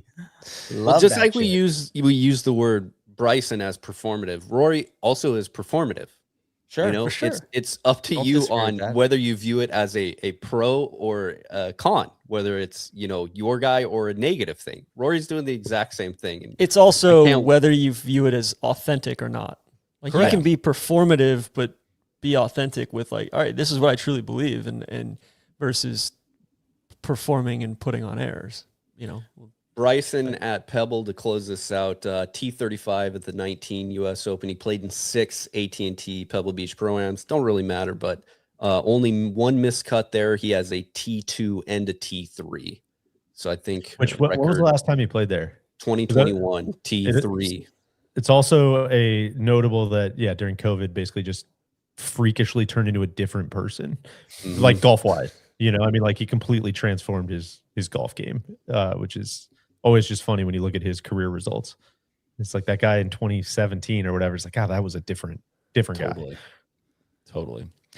Yeah, I don't know. I would have expected a colder response. But, I think if I may, I do believe that brings us to our shout out to our friends at Yeti for presenting this week's coldest moment. This was an easy decision for us. If you missed last night's live show, we're bringing it back. Man, you guys are dirtbags. Here's the clip of what happened. We were trying to do a giveaway last night on the live show. You to the No Laying Up Pro Shop here. I'm going to give away $100 in Pro Shop credit to I hope this is like your parents' account or something like that. Flores. I think that's Jose. Joe Seal. It's all one word, dude. How am I supposed to? Your brain's not picking up patterns of, like, well, clearly Jose is a word. I missed Jose. Sorry. Stop it. Joe Seal, Berto Flores. That works. Straight up, that shit works. Joe Seal, Berto Flores, 3149. Congratulations. This could be an O's. Gentlemen, I still can't believe it. Funny story. I did get an email a couple days ago from a Joe. I think that played into this. So shout out to Joe Seal out there. I don't know if he's watching tonight. Joe Seal Berto, full name, please. I hope he's in the comments. Yeah, he deserves another gift. I mean, that was a long ass YouTube handle. Joe Seal Berto Flores. Jose. A lot of letters in there. Jose Berto Flores. When we cut though, the best thing about it was like Sully's like, yeah, and you don't even really read the names usually. Just now Leroy here's the deal. Jenkins. Because you brought up NLU Pro Shop, $100. I felt like, the czar, like, okay, let me present. Let me take this one, guys. People, Like, they're expecting to hear from me. Yeah, come on. They want to hear from the czar himself. Like, I felt like I owed Joe Seal that honor. Well, in Cody, honor yeah. of Joe Seal, of course, and thank you to Yeti. You can shop their complete product line at yeti.com. Appreciate everything they do to support us and their content. I wonder if we're going to have a Joe Seal moment today. Well, Cody, our guy yesterday that was he was calling us pussies or something like that. Was Beaver Gladiator. Beaver Gladiator. Yes, he wanted it on the record that he was not calling us that word per se. Don't want to get the explicit rating on this podcast, but Mr. Jim Carver. Jim Carver, 4414. G. McCarver. J.M. Carver. J.M. Carver. I'm gonna do one more. Anyway, yes, TC, he did reply back, say he was not calling us that. He was talking to somebody else in the chat. Okay. Did Joe Steele reach out? Of course. Yeah. All right, good. Dusty Pasca 7974. Email Cody at nolangup.com Dust for some good Epaska. It's Russian. Dust Epaska. It's Yipaska. Siberian. Oh, Randy, Can we you get got some any, T's and D's? you got some thrills and delights for us, my guy? Yeah, I just got a couple of them. Hit the shots, Randy. Come on. Yeah, why don't we start here, guys? There was no bigger fist pump in this championship until Ryan Fox on 18 than Casey Jarvis fist pumping his birdie on 18. What a thrill and delight that was. Finishes at 6 under for the championship, tied for 6. He'll be back next year. Just love a good fist pump and excitement from somebody that is not going to win it, I'm glad you said that, Randy. Shout out to him. He had an awesome winter. I watched a lot of him, winning on the DP World Tour earlier this year and like laddering up to success in a top 10 in a major. And pathways are open, man. You play good golf, you're going to have opportunities, and he took advantage of a great opportunity this week. Salute you, Casey Jarvis. Fedora 5? Forward-looking index, man. There you It is go. a forward-looking index, guys. Now, Sully, I believe you called him one of those guys that's just on the leaderboard every week. Over You on say that like it's derogatory. Like Quote, he's one of those guys. one of the guys that's always up on the leaderboard. That's one of the nicest things I could say about you. the same guys every week. Same Yeah, guys. He's always won. It was. Casey Jarvis was in the Fedora 5 the week of March 8th. So congrats to him. There you go. Where should we go next? I got a kid. Here's one. Just thrill and delight. Homemade golf swings. Of course, Ryan Fox, you guys touched on it. I had that on my list. The only thing I was going to say is, of course, I'm not sure Spieth's golf game has any brain activity left. But if I were to give him some advice, just do your own thing, man. Quit trying to optimize. Quit trying to build your swing to be something that it's not. I would tell him to lean the other way. Just go homemade. Go what feels good. Go what feels natural. The 3-putt big was the 3-putt from like 4 feet or whatever that was so uncomfortable to watch with all the just thoughts that seemed to be going on.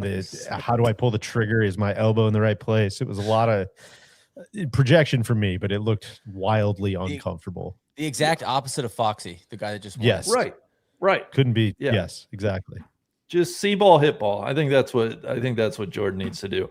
Not covering new ground here, but I was not on last night's show. I fucking loved Rory's comments. Give me more of that. Give me guys speaking their mind.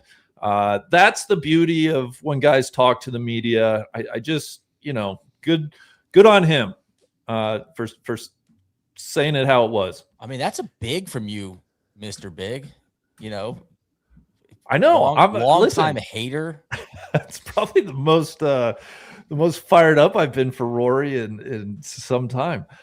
Question: What else was on my list? Yeah. What did Scotty say about the Rory's or about the Bryson stuff It was not today? very very succinct. It wasn't very pointed. It wasn't.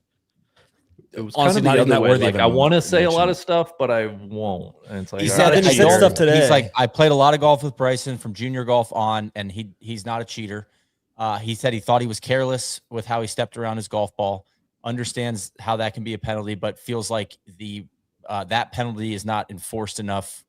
What I interpreted is like he'd like to see them tighten up on enforcement on a week-to-week basis, but also it's tough when certain guys have more cameras on them than others. You know, just kind of like ping-ponging back and forth between, man, like this should probably be called more. It happens more often. So I see how it's a penalty, and also it's unfair because like not everybody has a camera on them, and Bryson's not a cheater. Yeah, it was a things are complicated sort of take, which I understand. Not really expecting him to have a well thought out dissertation about it afterwards. I think it is a complicated situation. Well, I was really stoked to hear what he had to say, and then it kind of and I feel like he bought himself more time after deferring on it on Saturday night. And I was like, all right, cool. Like, let's see what Scotty has to say. I wouldn't be surprised if he does get a follow up to him having a. He's usually very, very good in Wednesday, Tuesday press conferences when it's like, man, I didn't just walk off the golf course where I'm clearly trying to not lose it. That's fair. You know, I think he's really good in the interview room. And if he gets asked about it, I bet he'll have a good answer. I think that's well said. Maybe this is a good segue. I just get tickled that Comcast gives the American audience the Sky feed through Peacock, like a markedly better broadcast than the one that they are putting up on their national United States feed. Network. It's incredible to me. So I use that if we may to bridge into Hamsterdam, but that was on my thrill and delight list as well. Can I, before we get to Hamsterdam, one positive, I do want to shout out Foxy's caddy. We didn't get this view in the NBC live version, but when they showed the replays, he like goes to his knees and just like the joy, it's like I read that as just like a man that just watched, like that was like one of the best rounds of golf I've ever seen. Like to be a part, I don't know. I just, in the background, you see his caddy, like, I can't believe he just did that. You know, it's like pure joy and energy and emotion from, watching his guy get it done. That was awesome. I was delighted to see the caddy's reaction. Absolutely. Just a couple quick golf shouts. The rest of the leaderboard kind of a little bit on. Go down the leaderboard. Yeah, a bit? I'll let you go down a little bit, and Okay. why it's you I'm holding back from Hamsterdam anyways. So yeah, you can go down the leaderboard. I'm trying to be calm with Hamsterdam, but I think Lucas Herbert, shout out to him. He was in the mix all week and handled himself well and was, T6, like really successful week. I didn't watch like every single shot of his, but I mean, it felt pretty patient for a player that hasn't been in a ton of those spots. He seemed like he didn't let it get off the rails, and he kept battling when he clearly didn't have his best stuff. He was clearly nervous. It was commendable finish.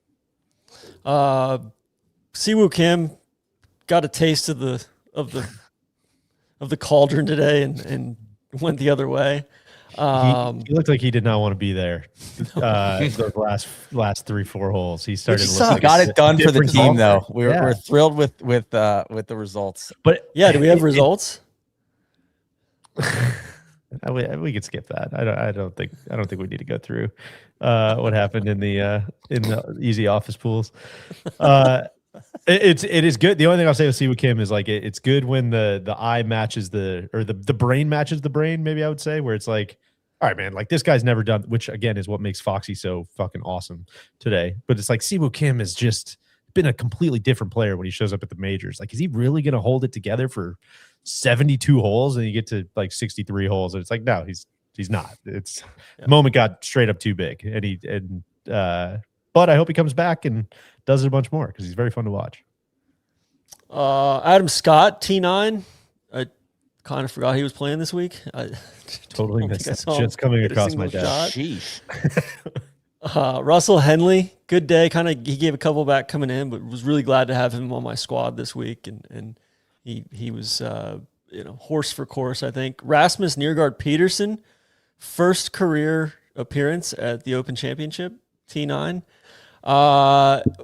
Ludwig, I feel like we've unplugged him, we've plugged him back in, he's booting back up. We'll see what he does. He'll probably win the FedEx Cup or something. Like it seems like he's getting over the mental block with the putter.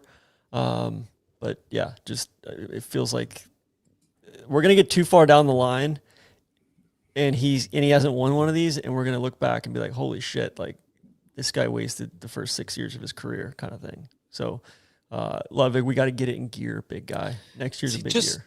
Is he just like a mega high floor, somewhat low ceiling? Like I think when he came out, we thought he was a massive high ceiling guy. Are we limiting the ceiling at this point with Ludwig?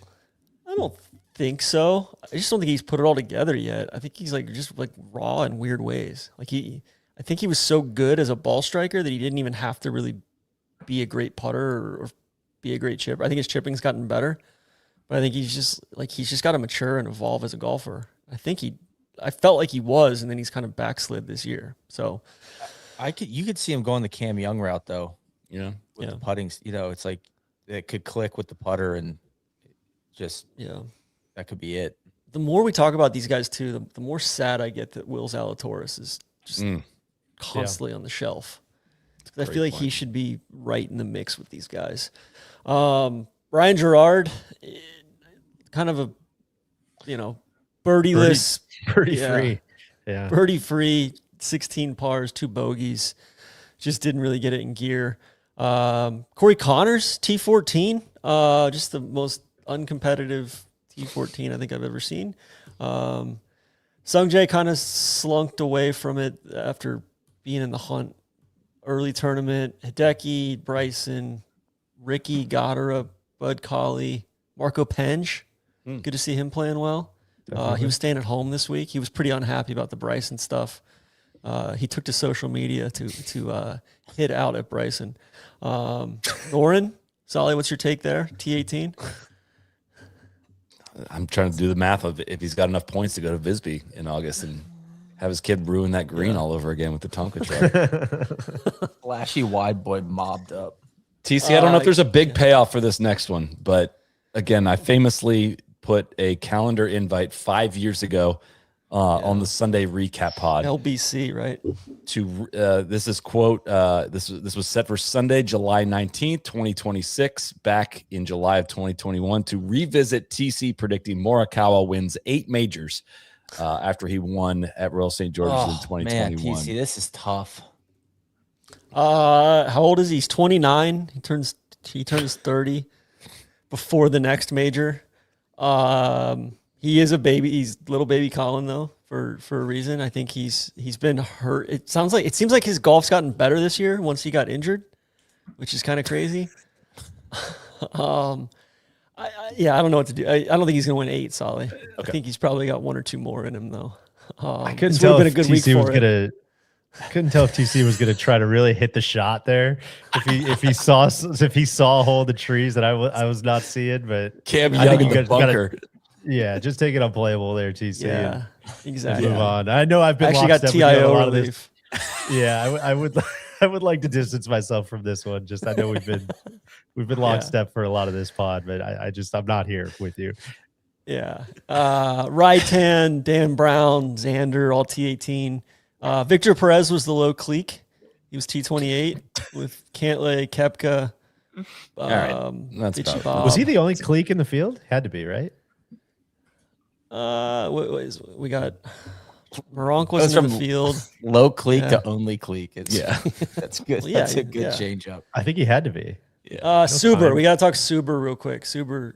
Hand up. You guys got me on the Gerard Suber. He got caught tampering with evidence today. And checking stuff out of evidence. Internal investigation, not be kind. Guys, I do have to report.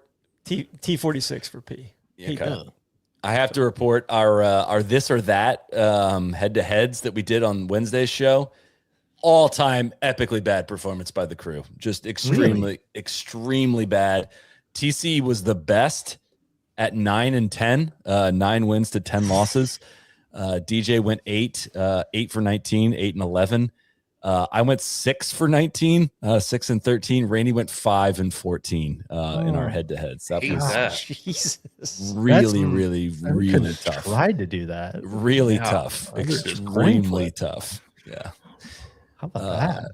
Yeah. Scotty versus Rory. Only Randy hit on that one with Scotty. Only DJ hit Alex Fitzpatrick versus Matt Fitzpatrick. We all had Tommy against Sam Burns. That didn't work out very well. We all had Spieth against JT. That didn't work out very well. Yeah, it's not good. So, anyways, we beat on. Yeah. Yeah, Hamsterdam. I feel like I've made my voice known on X, the everything app, where everything's happening. Kisner's replying to people mid broadcast. I didn't quite understand the vitriol at like his Bryson call, or his Bryson -10 Sam Burns call. Like, I didn't think that was out of bounds or anything like that. I thought he just could have said it in a more concise or clear way. But like all day, it was just there's never any analysis from anybody. It's just telling us what we're seeing on the screen when we are seeing something on the screen. Sally, you were logging the commercials for a while there. Yeah, there was a time period there where they went. I can get the final, and not time period. So it was like the last 6 holes. Yeah, like the most important part of the tournament. They took, I believe, 6 commercial breaks in a 39-minute span. In like the most crucial stretch of the tournament. It was, it's we've done this a million times. I don't know how many more times we can do it. Yeah. So like, let the record speak for itself. Threw out a poll on the Everything app, and sure, the crowd on the Everything app is a little angsty and feisty and this is self-selecting in some way. A total of 5,595 people voted on this, and 93.4% of people said the NBC broadcast was unsatisfactory. So you can think we're wrong, NBC, or you can think, or if you're a listener that thinks we're wrong on the broadcast, that's fine. But like, what else could I have asked and gotten 93% of people to vote a certain way? Like, I honestly don't know. Like, I think people would troll the other way no matter what I asked. Like, that's true. Yeah. Did Ryan Fox win the tournament? I bet like 10% of people would vote no, just for fun on there. And 93.4% of people, Bryson fans. Yeah, exactly. Voted unsatisfactory for the NBC product there. So like that, I almost just want to let it speak for itself on that. It's impossible to watch. It's dated. It needs blown up and changed. It's just the only thing I'll add, because we've been over this a million times, too many voices. The answer is it needs to be simplified. Like my biggest frustration is that it's just all clutter, which is all controllable. It's like I could put up with the commercials if it was just let the golf go. Too many voices just trying to do too much and get too many, commercials in. It's just like, so if it was like, man, you guys really got to up your camera angles and you got to, there's not enough tech involved. If it was that kind of thing. Even that though, Neil, because the answer is always like, you guys don't know how hard this is to broadcast. I'm like, my point is you're making it harder. The issue I have is that you are overcomplicating what's already a very hard thing to do. We're watching. So Scott Van Pelt had a tweet about, just golf Twitter at large and how it's just it's crazy and nobody's ever satisfied with anything. But I think everybody's united in like, hey, this isn't good. This isn't the answer. Like, we're not saying that we know how to broadcast or produce a big time golf tournament, but you are literally giving us the other option of like, there's like Sky and the World Feed is doing it with less resources, and they're doing it at a far higher level. And I get that they have less clutter, but I think we're at the point now with USGA and the RNA where I think for the good of the game, like be okay with maybe taking less money from a competitor and feeling like you're putting golf in the best foot forward, because I think you're turning off an entire generation Totally agree. of potential fans. And I think like that's a short-sighted decision that is maybe hurting the long run of the game. And I would say the same thing to the tour as well, of just I mean, they're not even doing the little things right, or like the baseline easiest stuff right. They had American flags next to all sorts of guys, like Lucas Herbert's name yesterday. They had Cameron Young on the leaderboard twice. They're missing all sorts of shots. I get that they have That's more not even commercial, the important part. Like that's totally. Not even, you know what I mean? Like it's just like details. It's like broken windows stuff. That's just like the house just isn't in order. Like somebody tweeted today, they were like, yeah, like they're televising this like they're under a constant cyber attack. That's what it feels like. And then I mean, Deej, to your point about like Tarico. Like, just make it like Tarico and one or two other guys in booths, and then a bunch of guys out on the ground. To your point, Neil, simplify it. Like and then I don't know. It's just like the camera angles are bad. I don't think Tommy Roy, the game has passed him by. Like seeing the camera angle that they had for Foxy's final putt and the camera angle that the World Feed had.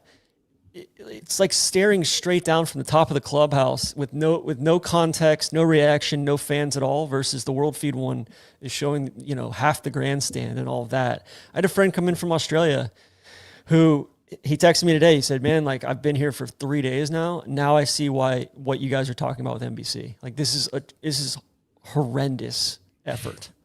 So it's just frustrating, man. Yeah, I don't have anything to add. I agree. The thing I'll say is I made the very conscious decision to switch.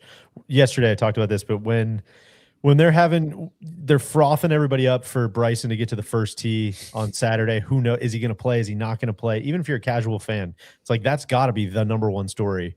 And when you're doing that and playing through, it's just like blame it on contracts, blame it on companies, blame it on the RNA, blame it on the direction, blame it on whatever. I just am not going to be involved. If there's an option to watch a different broadcast, that's where I'm going to be.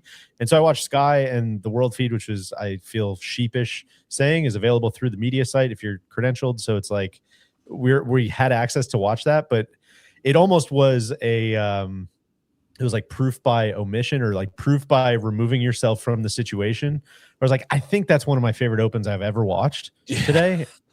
And I'm like, fuck, is that because I watched it on like really good TV, or is that because is the Open always like this? And we don't ever get to watch it like this. It threw me in this weird mindset of, it was almost like disconcerting how fun it was to watch golf on TV. I'm like, I knew it, man. I knew it's fun to watch this.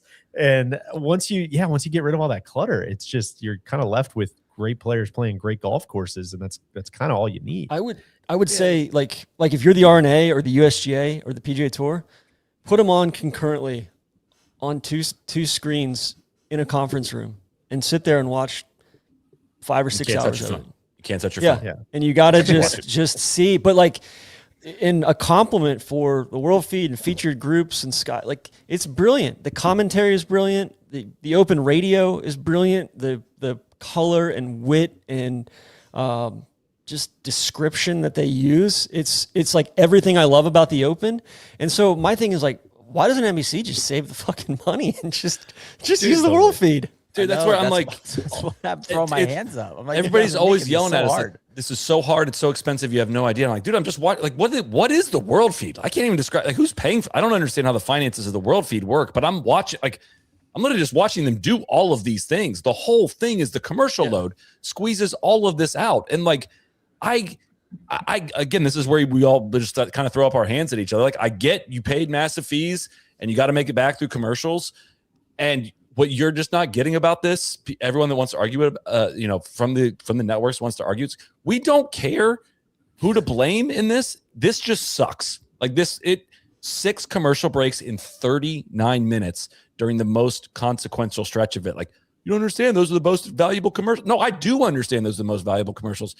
You don't understand, to CC's point, you are turning off an entire generation of it. 93.5% of people said that was a completely unsatisfactory effort. Like, if you don't take that and change things, again, that's where I don't even want to finish the sentence. Then I would finish it by saying, then you obviously don't care. But like, that's obvious at this point. Like they just don't, and it's not going to change until I don't know what would cause it to change. I really don't. I don't know. I would be more worked up if we didn't have the blessing of being able to watch other options this week, because it's impossible when you are breaking every 5 or 6 minutes or 8 minutes, whatever it is, to get into any kind of flow watching a sport. It's just not possible. What if it's actually a glowing brain false flag thing to just get everybody to subscribe to Peacock?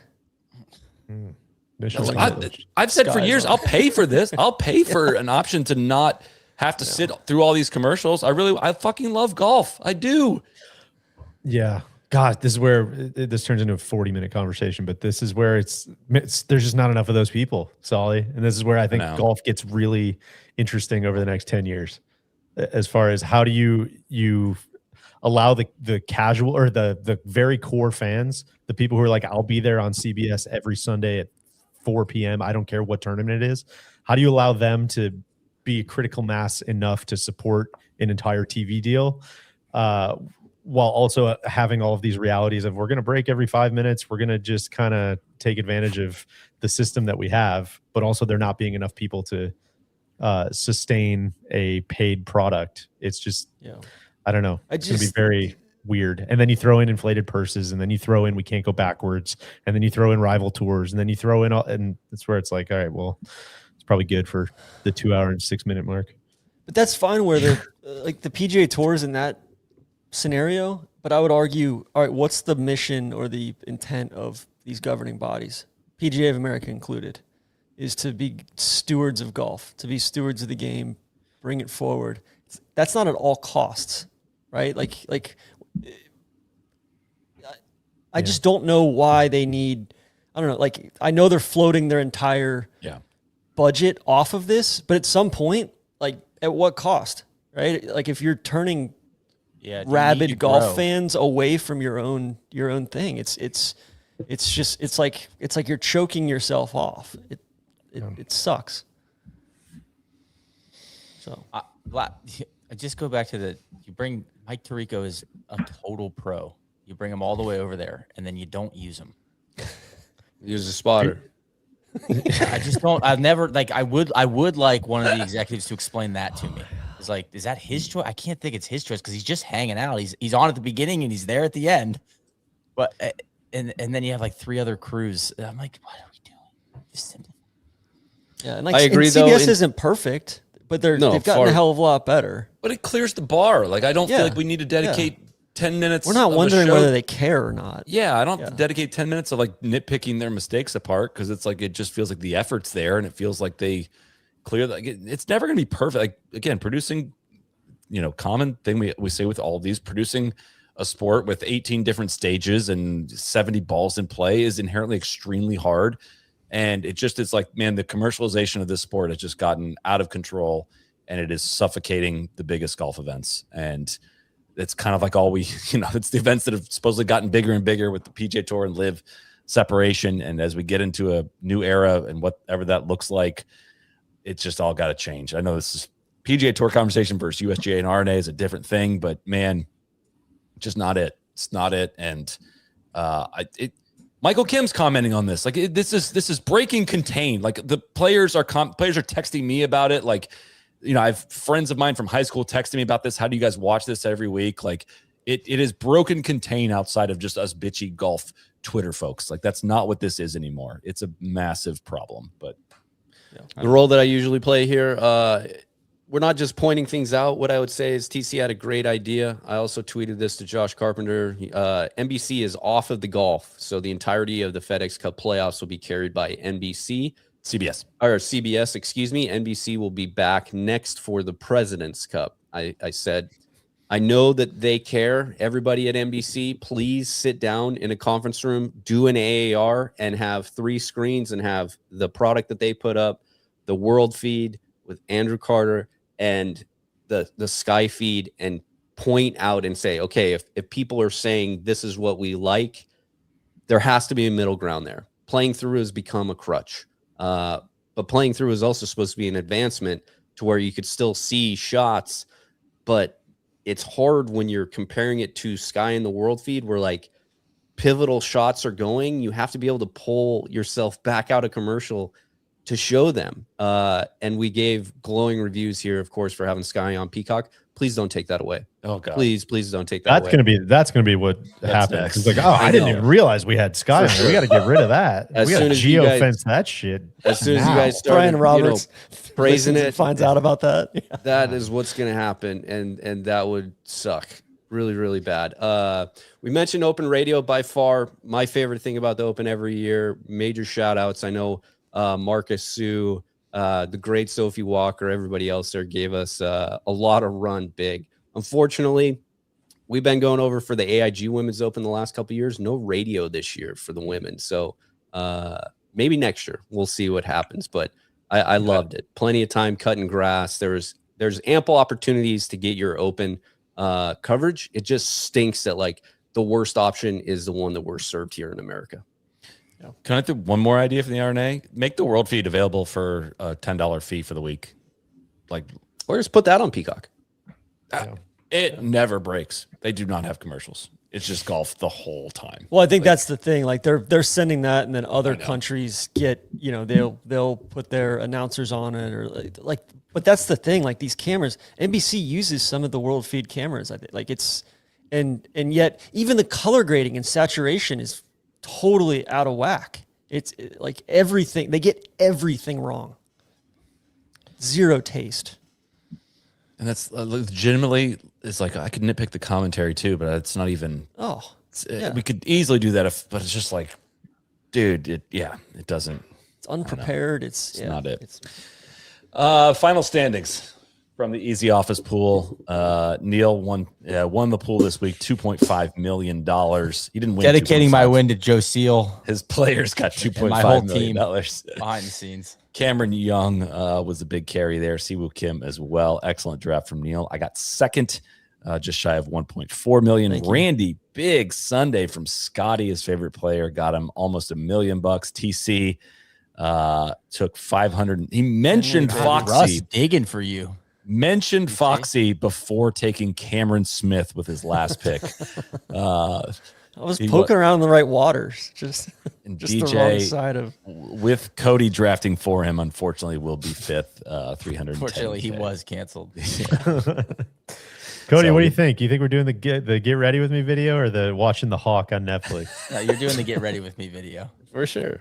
Neil fucked up his get ready with me video. You gotta put the hydro layer on. I have my own process. It's not the process. Okay. I went early with the hydro layer. You're laying all these anti-aging over the top of the moisturizer. You just don't. Yeah. That's not what you weren't. do. You weren't committed to the bit. Like you were like very clearly paying off a bet. The bit was going to be like, I need you to like get ready with me as I get ready for the live. I need you to play with it, and you broke the fourth wall. I don't care. I did it my way, just like Sinatra. Disappointed. Did it my way. Disappointed. Anything else before we wrap? Congrats to Foxy. That was a very, very memorable major championship Sunday. It does make me feel better. Yeah, it's such a hard afternoon, man. I know. Today was like as good as a day as you could possibly dream up. Following yesterday, which was just so shitty, but I'm pumped that Foxy won because it seems like a fucking awesome dude. I think Foxy might have earned great man status today. You guys hand that out to anybody that basically isn't American. So I think he was already probably a great man. But I think Ryan Fox Open champion works really well. Like that, I'm still struggling with Aaron Rai PGA champion. Like that just still feels weird to me. But Ryan Fox Open champion does not feel weird at all. Like that feels like a thing, and I'm very, very stoked for him. So it turns out it was coming home. It was just the Wanamaker instead of the claret jug. Yeah. It's true. Exactly. So, all right, that's going to do it. Special shout out, of course, to our friends at Titleist, the dog that is barking as well. High Noon, Holderness and Bourne, and Yeti, and of course, Joe Seal. Thank you, everyone who tuned in this week. Give the No Laying Up podcast a subscribe button if you don't mind. Guys, I think if I've done the math right, I believe this is 140 consecutive rounds of major championships that we've done a live show afterwards. So How about that? if that does not earn us a Nest membership, join.nolayingup.com. You can find all the great benefits of the Nest there, some behind the scenes content, bonus podcast videos, all kinds of things, discounts in the pro shop.